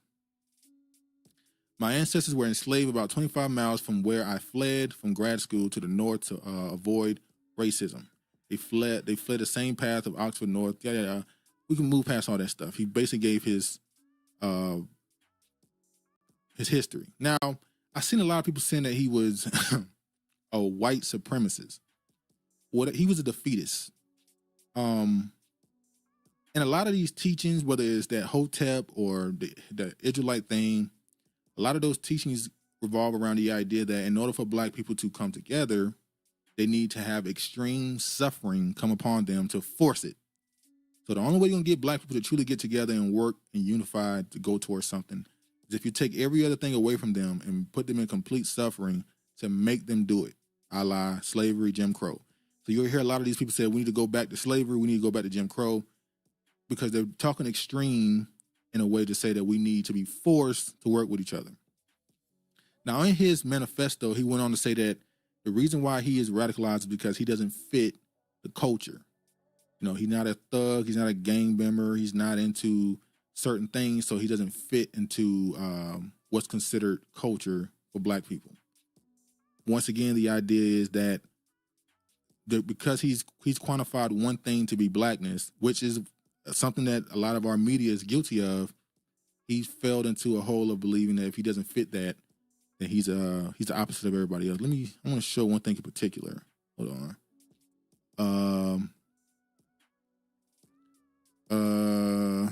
Right here.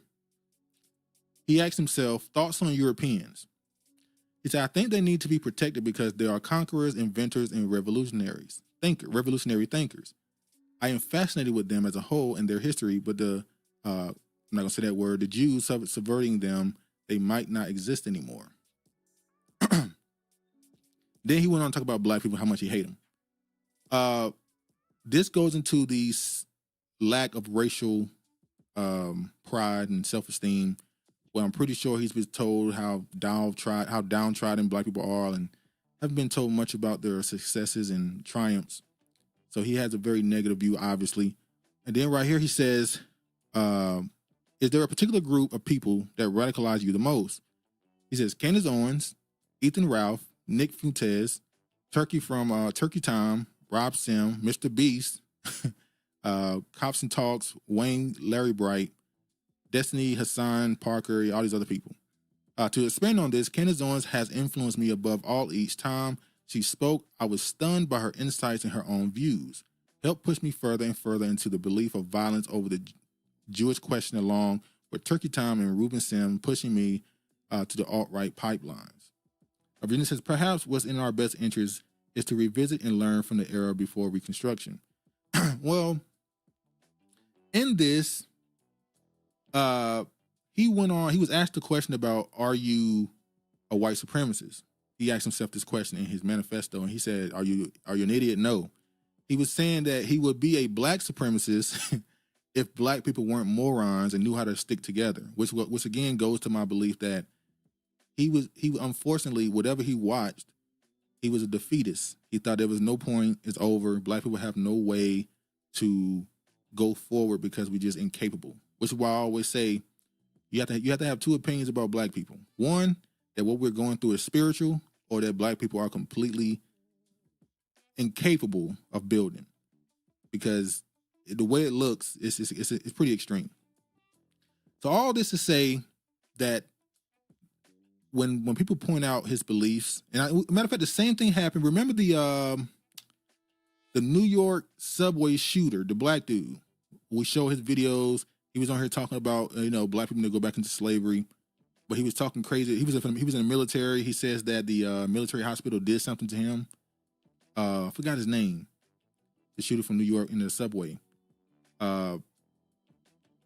He reminds me a lot of that person, which goes along with what Virginia was saying about Manchurian candidates.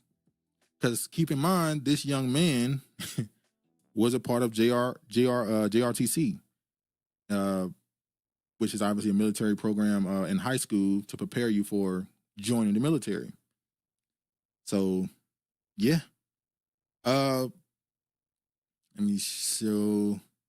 I won't go into too much everything. Right here it said, are you white supremacist? No, I'm a golden N-word. It wouldn't make sense for me to be one. I can't be a white supremacist. Are you a black supremacist? No, I would be if N-words weren't so effing dumb and can work on something together, yada, yada, yada. Now, apparently his point was to go in there and try to kill 10 people and then himself, but he only ended up killing one unfortunate young lady, young Hispanic girl, and then himself. I do think we are probably going to see more of this from this generation. At first, I was thinking last year that we're going to see more corporate shootings and yada, yada, yada. But top of this year, I think nothing's much going to change for the youth. You're going to see a lot of these young kids, unfortunately. You might see even more black ones who are on social media on certain parts of the internet being influenced by these streamers. It's the streamers now. They might do stuff like that. One more thing I want to say. The George Floyd obsession. Keeps it sound like a candidate for MK Ultra. That's why I think a lot of those people are going to be brought up this year even more. George Floyd and every last one of these right-wing, alt-right, whatever you want to call it, a picture of him, an AI picture of him, something pops up. The level of obsession they have over this man is getting to a point where they're almost deifying him somehow. It's like in a joking manner, I guess. But it's kind of obvious that this situation with George Floyd, to them at least, shook the foundation of I don't know. It shook something foundational in them, clearly.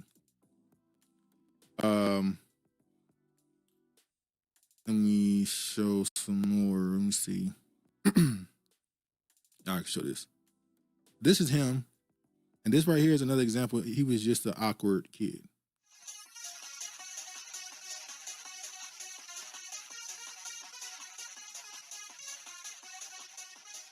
And the skull, whatchamacallit, obviously is in reference to the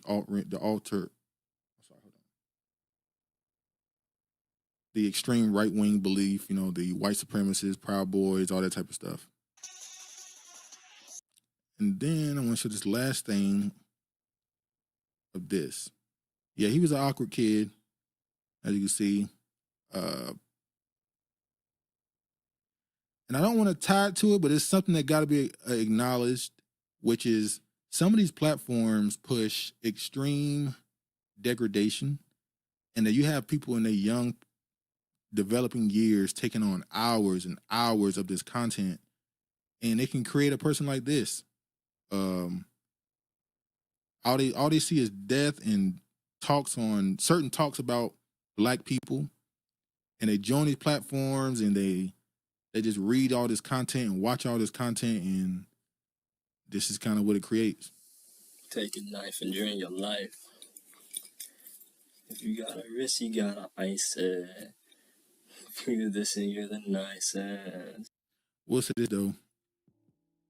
For his parents to be so-called Israelites, and him to be able to be doing this under their nose with no guidance at all is kind of crazy.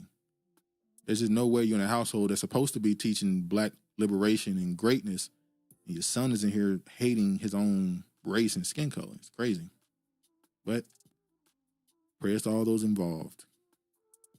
Bryant says, many of these people are not black Americans. That is true. Even when you talk about the influencers, a lot of them, yeah. Keeper says, right, absolutely no supervision. Yeah, and I'll say this. I'll give them some level of... I won't defend them, but I'll say, unfortunately, a lot of parents at a young age, especially now, you're talking about somebody under the age of what? Under the age of 20, you didn't grow up without the internet. You didn't grow up without some level of connection to online. So parents have been using the internet or something like the social media almost to be a babysitter. So by the time he turned probably 9, 10, 11, really earlier than that maybe, it's been just online. So they were so used to him being online that maybe they're so disconnected from what modern parenting has to be. I don't know how old his parents were, but yeah, you gotta be on top of it, I guess. Mark says he looks like he was isolated and alone. Exactly. Which once again, it doesn't make sense, because if you're a part of that teaching, you're supposed to be building a community. So why is the family alone, let alone him? Very strange situation. Virginia says, what his parents are Hebrew Israelites? Well, now that it's interesting in detail. But yeah, his parents. He said in the manifesto that his parents were Hebrew Israelites. He brought up in the Hebrew Israelites teaching, which goes against everything that he was saying in his manifesto. So they either did a poor job of passing down that belief system, or yeah, I don't know. Keeper says, better take that door off. No privacy here. You get privacy when you get out of my house. All right. Things that make you go, yeah. I'm pretty sure as if we keep paying attention, that something will come away from that story. Anyway. Yeah, here you go. Trump's mass deportations plans and ICE raids. Oh man, I done seen so many crazy videos. I saw a video in California, I believe it was, where a man was running. What is assumed to be ICE was on him, and a black dude was recording, or was a black person recording saying, "Get his ass, get his ass." So there's a lot of people cheering on these raids and stuff, but let's get into some of this. Here's what we know so far about ICE reinforcement operations in the wake of several immigration-related executive orders Trump signed. I saw ICE put out a post on Twitter saying that they have deported or have arrested and detained like 500 people. They're keeping the stats now. Let me show this. Going back to Haiti. One of those threats is this illegal alien from Haiti. I'm not going back to Haiti. One of those threats is this illegal alien. The man said, "I'm not going back to Haiti. I will kill myself." Damn. Alien from Haiti. ICE says he's a gang member with 17 criminal convictions in recent years. Trump, you feel me? Yo, Biden forever, bro. Thank Obama for everything that he did for me, bro. ICE Boston quickly takes down its next targets, including this illegal alien from Brazil who has an Interpol red notice for armed robbery. This Salvadoran illegal alien charged locally with rape and released by a sanctuary jurisdiction. By the way, keep in mind, the only one of these people they detained, they showed their only face they showed was the Haitian guy. Everybody else, they blurred their face. And this Dominican illegal alien charged with assault with a deadly weapon and heroin trafficking. Officers also arrested this Guatemalan MS-13 gang member facing gun charges. ICE says he was released from local custody just the day before. Their detainer request was ignored because of sanctuary policies. And in a sign of shifting priorities with the new Trump administration, this man, who was in the same apartment as the target, was also arrested after ICE determined he's also in the U.S. illegally. Brian says they let a nigga in a country who has 17 previous charges. I also saw that they said, now I didn't verify this, but Travis was reading something. He said that they were allowing people to get income tax who didn't have a social security number. It just don't even make sense. Mark says, did you see that Air Force removed the Tuskegee Airmen in their basic training curriculum because of Trump removing DEI? Yeah, they removing all that stuff. I told you what they were talking about, the Project 2025, whatever they said, or whatever they called it. That's something that they've been trying to implement since the 80s.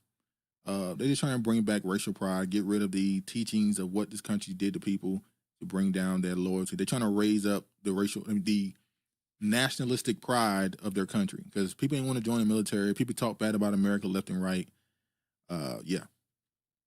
The same reason why they also, this also might be a little bit of them trying to get back at the people who pushed to remove the Confederate statues and all the other stuff, like Fort Bragg turning to Fort Liberty. That might be just revenge for that stuff. This is what ICE calls collateral. So you guys got your main target just now, but you got somebody else. What just happened? So our main target was released by a sanctuary jurisdiction, not honoring a detainer. That person was released back into the community, and when we went to go find him, he's with somebody else who was previously removed from the United States. So he's going to go today too. The fact that you got put out and came back, playing a dangerous game, already got deported and came right back. Oh man. Move on to this. Democratic attorneys general sue over Trump's order to end birthright citizenship. I live with most of them. They took a very safe route. They don't have any bad ones up there. Withdrawing from What is this one? Withdrawing from the World Health Organization. Sir. Ooh, that's a big one. He also left the World Health Organization. The day after President Trump signed an executive order that aims to end birthright citizenship, a group of 18 Democrat state attorney generals joined a legal fight to block the move, describing it as unconstitutional. Is it this one? Yeah, here you go. States are suing Donald. Shout out to Mark. He put this one right here in there for me. Let me show this one. Trump right now for birthright citizenship.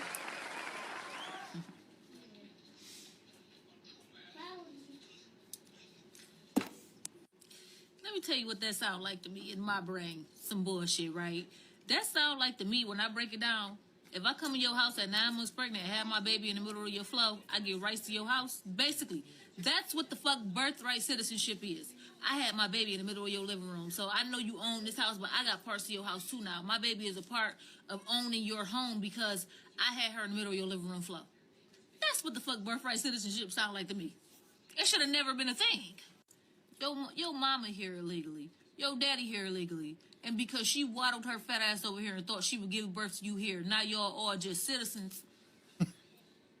just like that, for free. So keep in mind that American people, we just paid for her labor and delivery, her doctor, the fucking translator that came in there and translated everything she had to say to the nurses and doctors. We paid for that too, out of our taxpayers' dollars. And guess what? She ain't come out of a dime. Neither did he. Neither one of them came out of a dime to come over here and have that baby right here in the United States. All that was free. And then so was the citizenship. That was free too because they had a baby here. Get the fuck out of here. The fact that y'all don't see a problem with this is baffling to me. Because so she could just come here, lay on the table, have a baby, do that for free. But me, an American citizen, if I lay on the table and have a baby, they're going to send me a bill for that.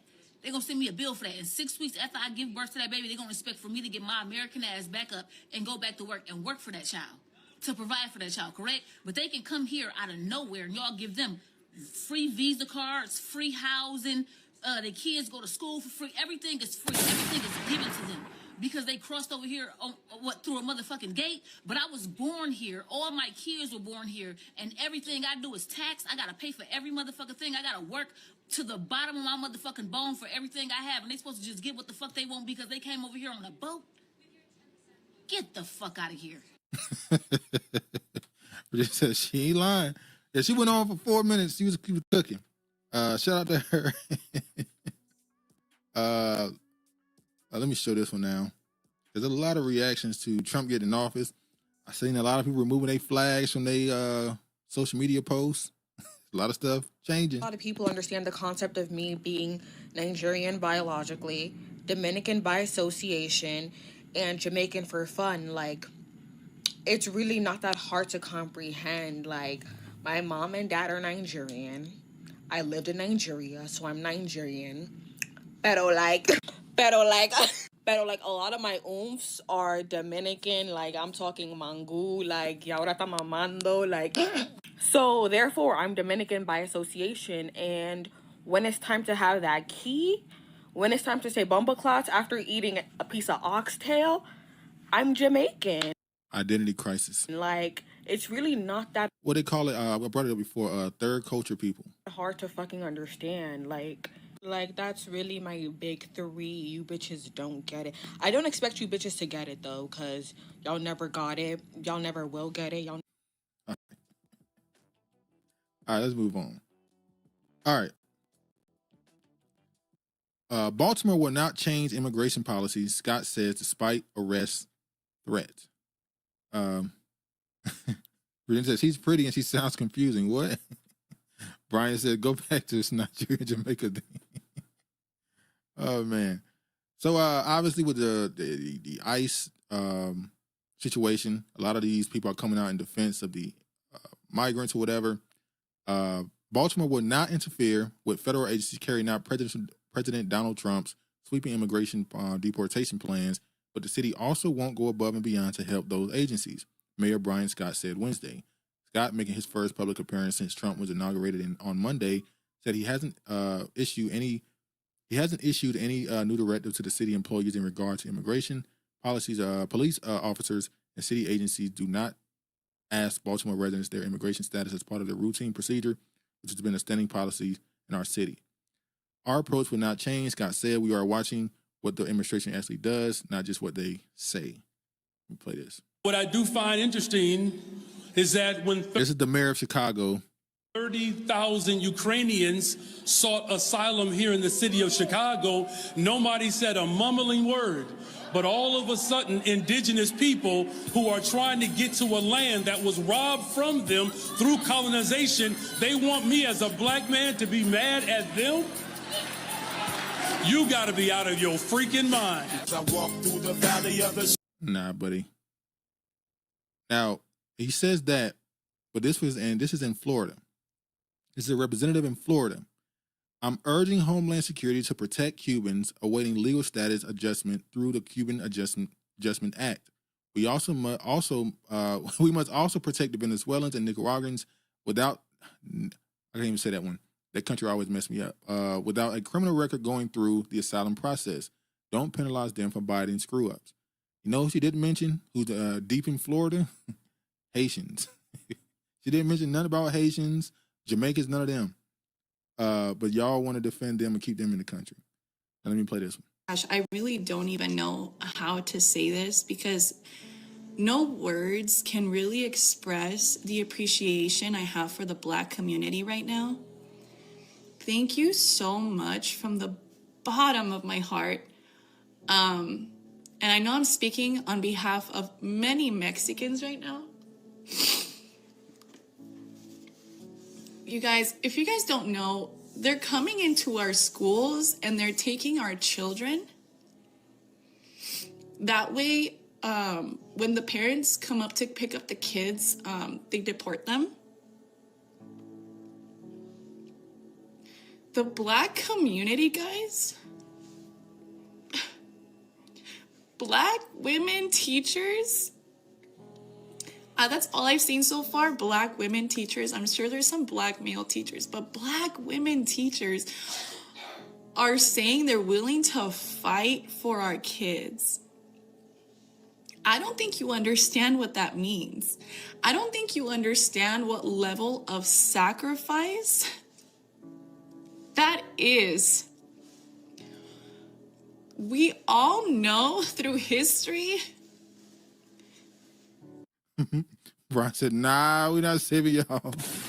Well, we don't believe you. You need more people. So as you can see, based off of this tag, it says a Latina woman puts out a false narrative about Black educators willing to break the law for illegal immigrants. Yeah, I don't think that's true either. I don't think it's true. She said, once again, everybody rides on the back of the Black American when convenient, but simultaneously talk shit about us too. Yeah, that's where you get into, there's another video right here of somebody saying that Black people are coming to the defense of them. Play this one. This comment is very important, so I need you. I'm sorry, hold on. He said, Brian says, are they always calling on Black people when they are in trouble, yeah? Oh. All right. This comment is very important, so I need y'all to read this. When the chips are down, you Latinos forget the support from the Black folks. And I cannot agree with this creator more. The Latino community and its anti-Blackness is strong and it needs to be expelled from our community. We hate Black people within our own communities where Latinos, and I'm talking to Dominicans right now, my people, would say, oh no. Margot said, you know what? All this Black women doing this and Black men doing nothing, F it. I'm going to embrace to be the bad guy role. I ain't helping nobody.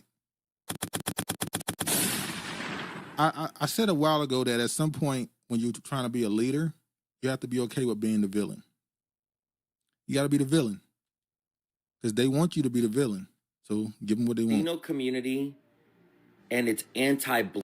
How Kendrick said it, F being rational, given what they asked for. Blackness is strong and it needs to be expelled from our community. We hate. Those don't know is that the 1965 Civil Rights Act was also what gave a lot of immigrants like your parents the ability to actually become U.S. citizens. Now, and here's he came to the understanding. He pretty much said the truth right there. But I want to show this one right here with her trying to say that Black Americans and white Americans need Mexicans. Brian said real kings can say no and stand on it. Exactly. So how many people from the black community are telling me to go back to Mexico, telling Mexicans to go back to Mexico because we're illegal and it's a crime. It was also a crime when your ancestors went to Mexico, when they were escaping the white people and Mexico helped them. A lot of Mexicans got killed for that. What she's talking about is when the Seminole Indians went down and also some former slaves. What she's not pointing out is it took a Mexican president who had an African ancestry to be the one to actually stop slavery in Mexico. there was slavery there. They helped them. They help your people. We didn't oppress you guys. And this is how you guys pay. And these are people that come from the Spaniards that's talking. Like, it always confusing when Mexicans call themselves, you know, the original indigenous people. Like but most of y'all are mixed up with the Spaniards. Most of y'all have more European DNA than anything else. Yes, in the past, black people needed Mexicans. Right now, Mexicans need you guys. And in the future, you never know because things change. Sometimes. Virginia says that they're telling all the truth in roundabout ways. Crazy. Maybe the white people are going to need us. Maybe the black people are going to need us. You don't know because God give us things.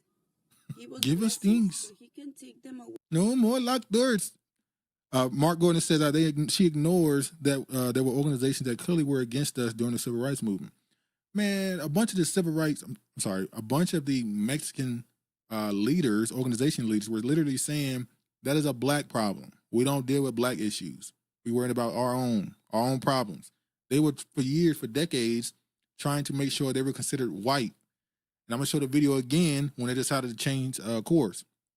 Brian says they had some of Texas, not the whole damn country. Way so fast. So you need to be humble. She said, where were they when the blacks were getting water hosed and bitten by dogs? Oh, they was watching so they could do this. The growing, very small generation of middle-class Mexican-American advocates fought back. And this was an example of what some scholars have called the other white race strategy, of which Mexican-Americans for a large chunk of the 20th century, the advocates, sought to be claimed as white because all rights were conferred on you only if you were white. And so the longest time, Mexican-American advocates sought for this whiteness. And the example of going to your congressman and saying, they took us out of the white category, put us back. That was a poignant moment. We know that this other white strategy had its problems. We know the famous case in the 1950s in which a Mexican-American had been convicted of murder, and his lawyer said, well, there was not one Mexican-American on the jury. This was not a jury of his peers. And the judge said, well, Mexicans are white, and the jury's all white, so what's your problem? Clearly an imperfect strategy. So by the 1950s, Mexican-American advocates began consciously and subconsciously sort of to adopt the increasingly successful strategies of African Americans. And they then had to toe this very delicate line of trying to be designated sufficiently enough minorities to take advantage of Brown versus Board of Education and protections for minorities without losing their whiteness. So they played this dance for a little bit. But then with the advent of clearly race-based answers to social problems, the Voting Rights Act, affirmative action, Mexican Americans by the late 60s and early 70s said, we're people of color too. Overnight, Mexican American advocates had fought to be white. The last part of the 20th century, hey, we're people of color, what are you talking about? I say this jokingly, and I've gotten some horrible emails, but I don't say that to disparage Mexican Americans. I think it's quite brilliant myself. Because it's the system that's stupid. And your ability, can you really blame a person for trying to manipulate a system that's really done you no good? Those are the facts. Virginia said, did you see what the current Mexican press is now acknowledging blacks as indigenous there? I think I got that correct. Yes, well, a few years ago, as y'all know, they started actually acknowledging their existence. They didn't even have a census on them a few years ago. I think around 2015, something like that. They actually started acknowledging them on the census. Now she's now officially pointing them out as an indigenous group, a part of the country, not just some outskirts group that exists. Brian says Black Americans are the only group that didn't run and be cowards. Exactly. Had to stand on it. Let me run through some more of this. So I'm seeing a lot of videos right now of black people kind of outraged, upset about mass deportations. And I just got one thing to say. Black people, mind your business. Mind your business. This ain't none of your business. Ask yourself this question. If they were deporting black people, do you think that the South American Latino community that consider themselves white will come to your defense? Matter of fact, they benefit from an amendment, the 14th Amendment, which was meant for black people, slaves, when it comes to birthright citizenship, when they drop anchor babies. Then take advantage of every social program that black people depend on. So all I gotta say is, mind your business. ICE, they over there on Chambly. Now, this right here turned out, apparently this is false. It says breaking ICE is allegedly offering $750 per illegal immigrant that you turn in through their tip form. Apparently this is false. They are not giving you money for doing this. In Beaufort, they always be at the farmers market over there on the south side at the big farmers market. Yeah, but Chambly, that's little Mexico, Chambly, Beaufort side, all that right there. Oh, they always be at the gas. Then it says facts that we are regarding true Black Americans to Turtle Island. We already talked about this. Oh, Indian couple in U.S. rushed for C-section to beat Trump's citizenship deadline. U.S. birthright citizenship. Indian people in the U.S. are heading to maternity clinics and asking for preterm births. This is because the U.S. President Donald Trump's executive order on ending birthright citizenship from February 20th, the doctors are concerned about the health of the mothers and the child. They're sacrificing the life of the child and the parent just to make sure they beat out this citizenship deadline. Good Lord. Good Lord. My God. What was this? No, we good with it. We can skip that one. Brian said, Kamala can't save her Indian people now. Virginia says, good Lord is right. Yes. Crazy. Did you know that when the Mexicans are deported from the United States and they go back to Mexico, they're going to get free rent and they're going to get free food? Oh, yeah. The Mexican president or some officials there are saying that any Mexican that's deported back to Mexico will receive benefits to stay, I guess. Mexican state national news in Spanish in Mexico, they just announced, because they're ones that are being deported say they're broke, that they're going to get free rent, a place to live, and free food. And the locals are pissed. In the comments section, it blew up, and they let everybody know how they feel. They said, those are the criminals that went over there. Now they're going to come back, and the crime's going to come back. And you're going to give them free rent and free food? What happened to all the money that they had over there when they were doing all of their social media saying, look at what I got with my little debit card? And they were oh, yeah, people was on fire. Buying all that stuff, eating shrimp and lobster all the time. And now they're coming back saying we broke, and the government's like, okay, we'll help you out so you can get back on your feet. And the locals are not having it. They don't want them to have all that. They don't want their tax dollars to go to them. They don't want to feed them, they don't want to house them, and they don't want the crime to come back. What the fuck? Yeah. Mark says, so they went either way. Yeah. Akiba said, well, that's their problem. Well, the locals are saying they ain't having it. Oh, yeah. Got to go into this. Speaking of outsiders, let me show this. Fat Joe uses Australian music festival to troll MLK Day Chicago show booing rumors. And I already showed that one. I didn't mean to show that one. But apparently, Fat Joe was booed on stage in Chicago during a show. I've seen people say that it's an overlap, that it's not real. I haven't seen Fat Joe say it's fake. He just posted a picture of him in Australia saying, meanwhile, me in Australia. I'm going to play the clip that Tariq showed right here.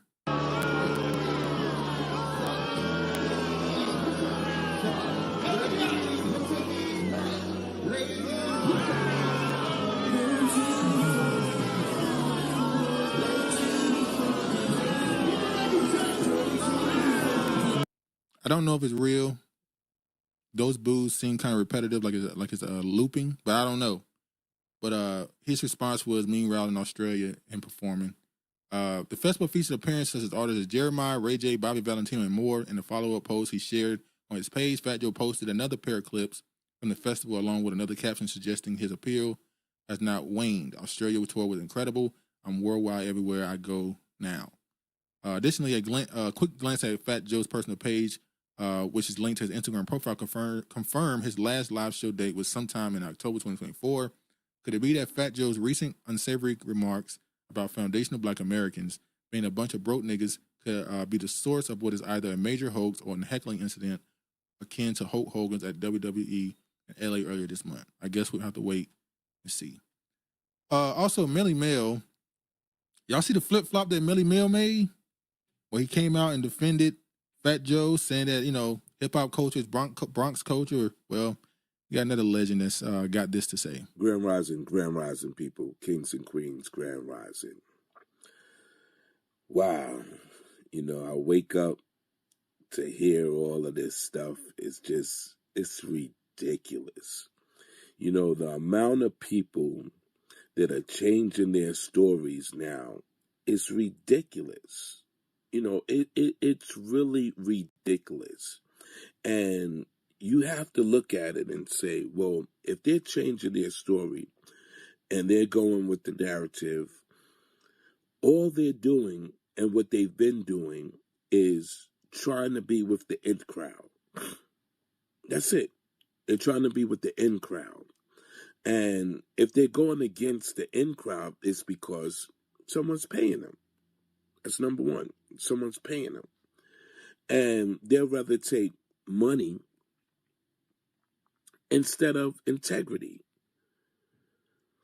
How are you going to... And, you know, I respect Melly Mel. I respect him. But I always have said, he's not first generation. He's not. That's just simple. No one is first generation if they're not 70, 71, 72, and 73. They're just not first generation. It's simple. And anything after that is second generation. Simple.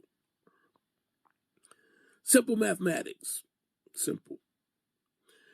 And so what's happening now is a lot of the lies are catching up. That's what's happening now. A lot of the lies are catching up. And so what happens is that those people that were telling the lies are seeing, hey, people are questioning these lies now. You know, before the narrative was, hey, just, you know, Kool Herc was the father of hip hop and he was the only one. And I just saw an interview where he says he is the one. He's the main one. Forget Coke La Rock. You know, he did it all by himself. And all of these lies are catching up with people. Charlie Rock, the fake Charlie Rock, gets on and says, oh, no, this is this. When they go back and they look at the lies that he's been telling, they look at it and say the lies. So, yeah, that was a 3-minute video of him expressing that they're all lying. He believed they're lying for money. Virginia said, I agree with him wholeheartedly. Yeah, he basically said, Scared of you motherfuckers. he's standing on it. So, yeah, I think that situation is going to be pretty much a understory for the rest of the year.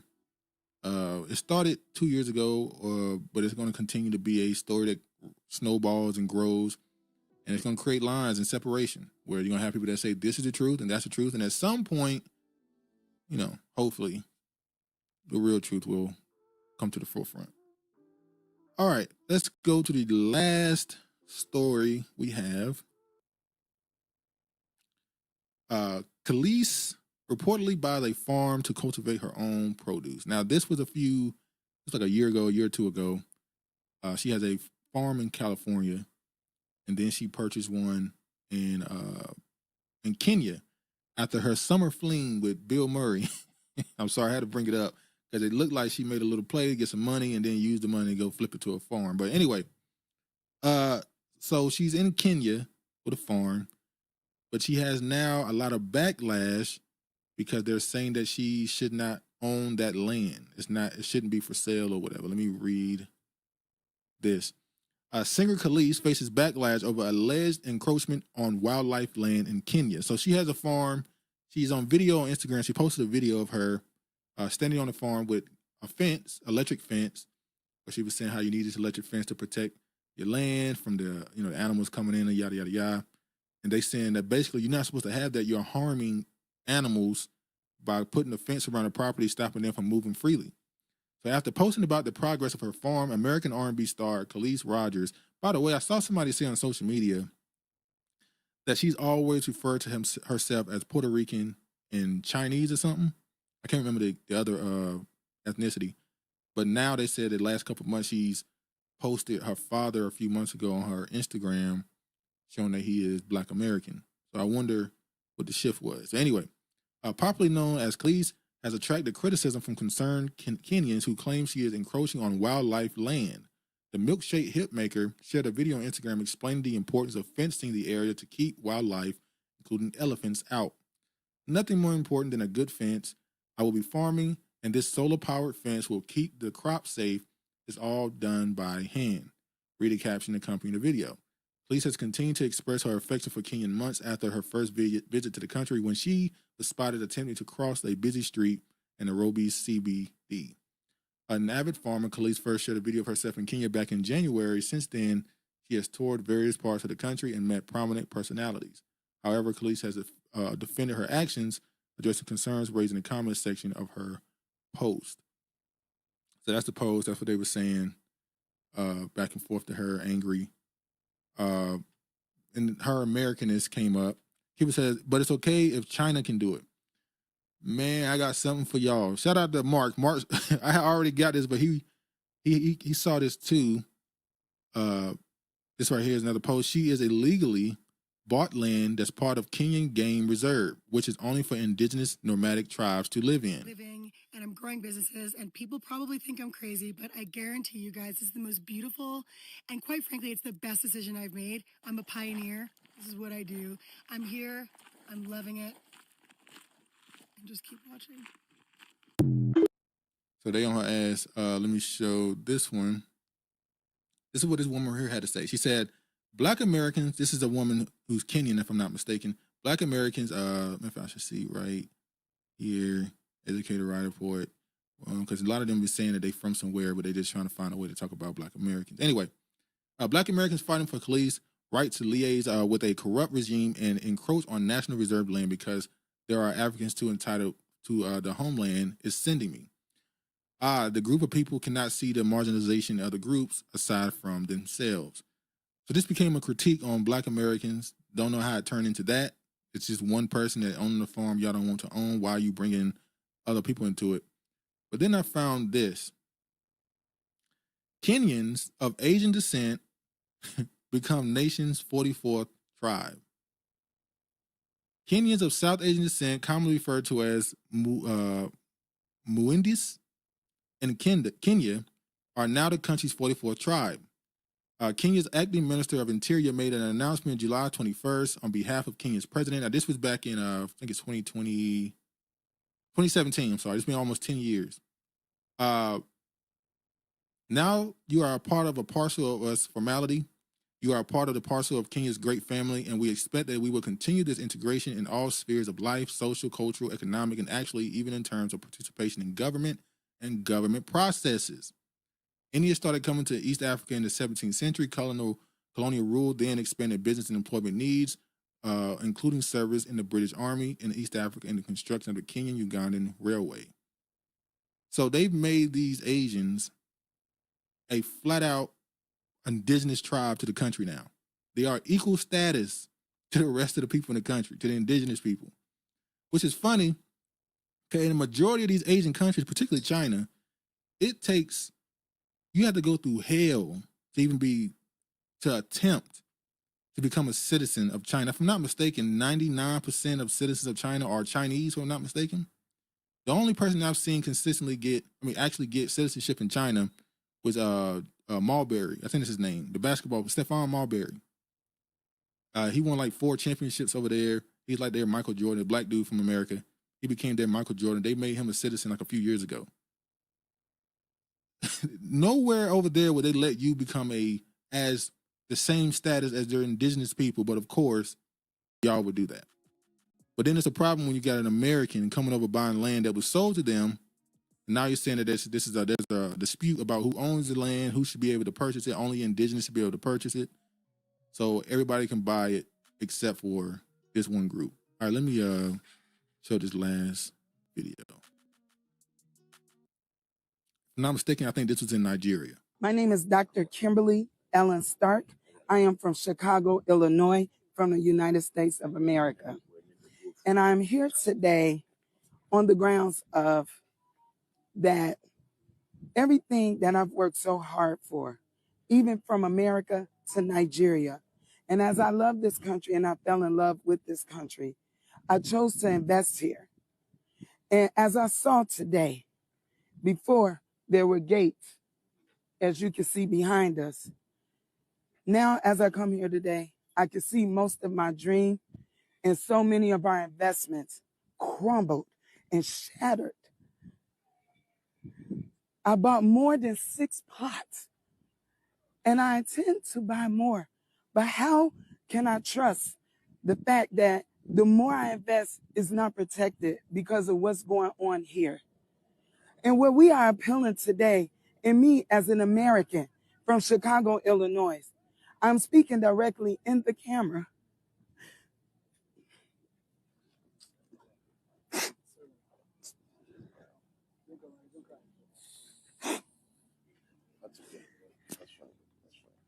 As I'm here appealing to the Honorable, the President of Nigeria, Bola Ahmed Tinubu, to please. Every time I've seen stories of people buying land over there, I would say 70-80% of the time it doesn't end well. Whether it's Ghana, Nigeria, now got Kenya, South Africa, I've seen it doesn't go well most of the time. Mark said they still haven't gotten over selling us anyway. Facts. Then says the immigrant mind is a terrible thing to waste. Brian says Africans love Black Americans' money, and that's all. Yeah, it seems like it, man. It's unfortunate for people that go over there with these dreams and these aspirations to create and build something, and you get the reality check, and it just doesn't end well for them. Well, that's the decision they're making, and hopefully they get what they're looking for, but it doesn't look like it will. Anyway, man, I think I've kept y'all long enough. We went through it all. Hopefully you enjoyed the show. Gina, great show as usual, dude. Have a strong end versus the week. Want everybody to start over on Moon Day. Exactly. And as always, man, be sure to share it on your, like it on your way out. Subscribe if you're not. Share it if you can. And thank you all for coming through, spending a little time with us, having a little conversation. I appreciate the support. I really do. And as always, y'all be safe. All praise to the Most High. And peace, man.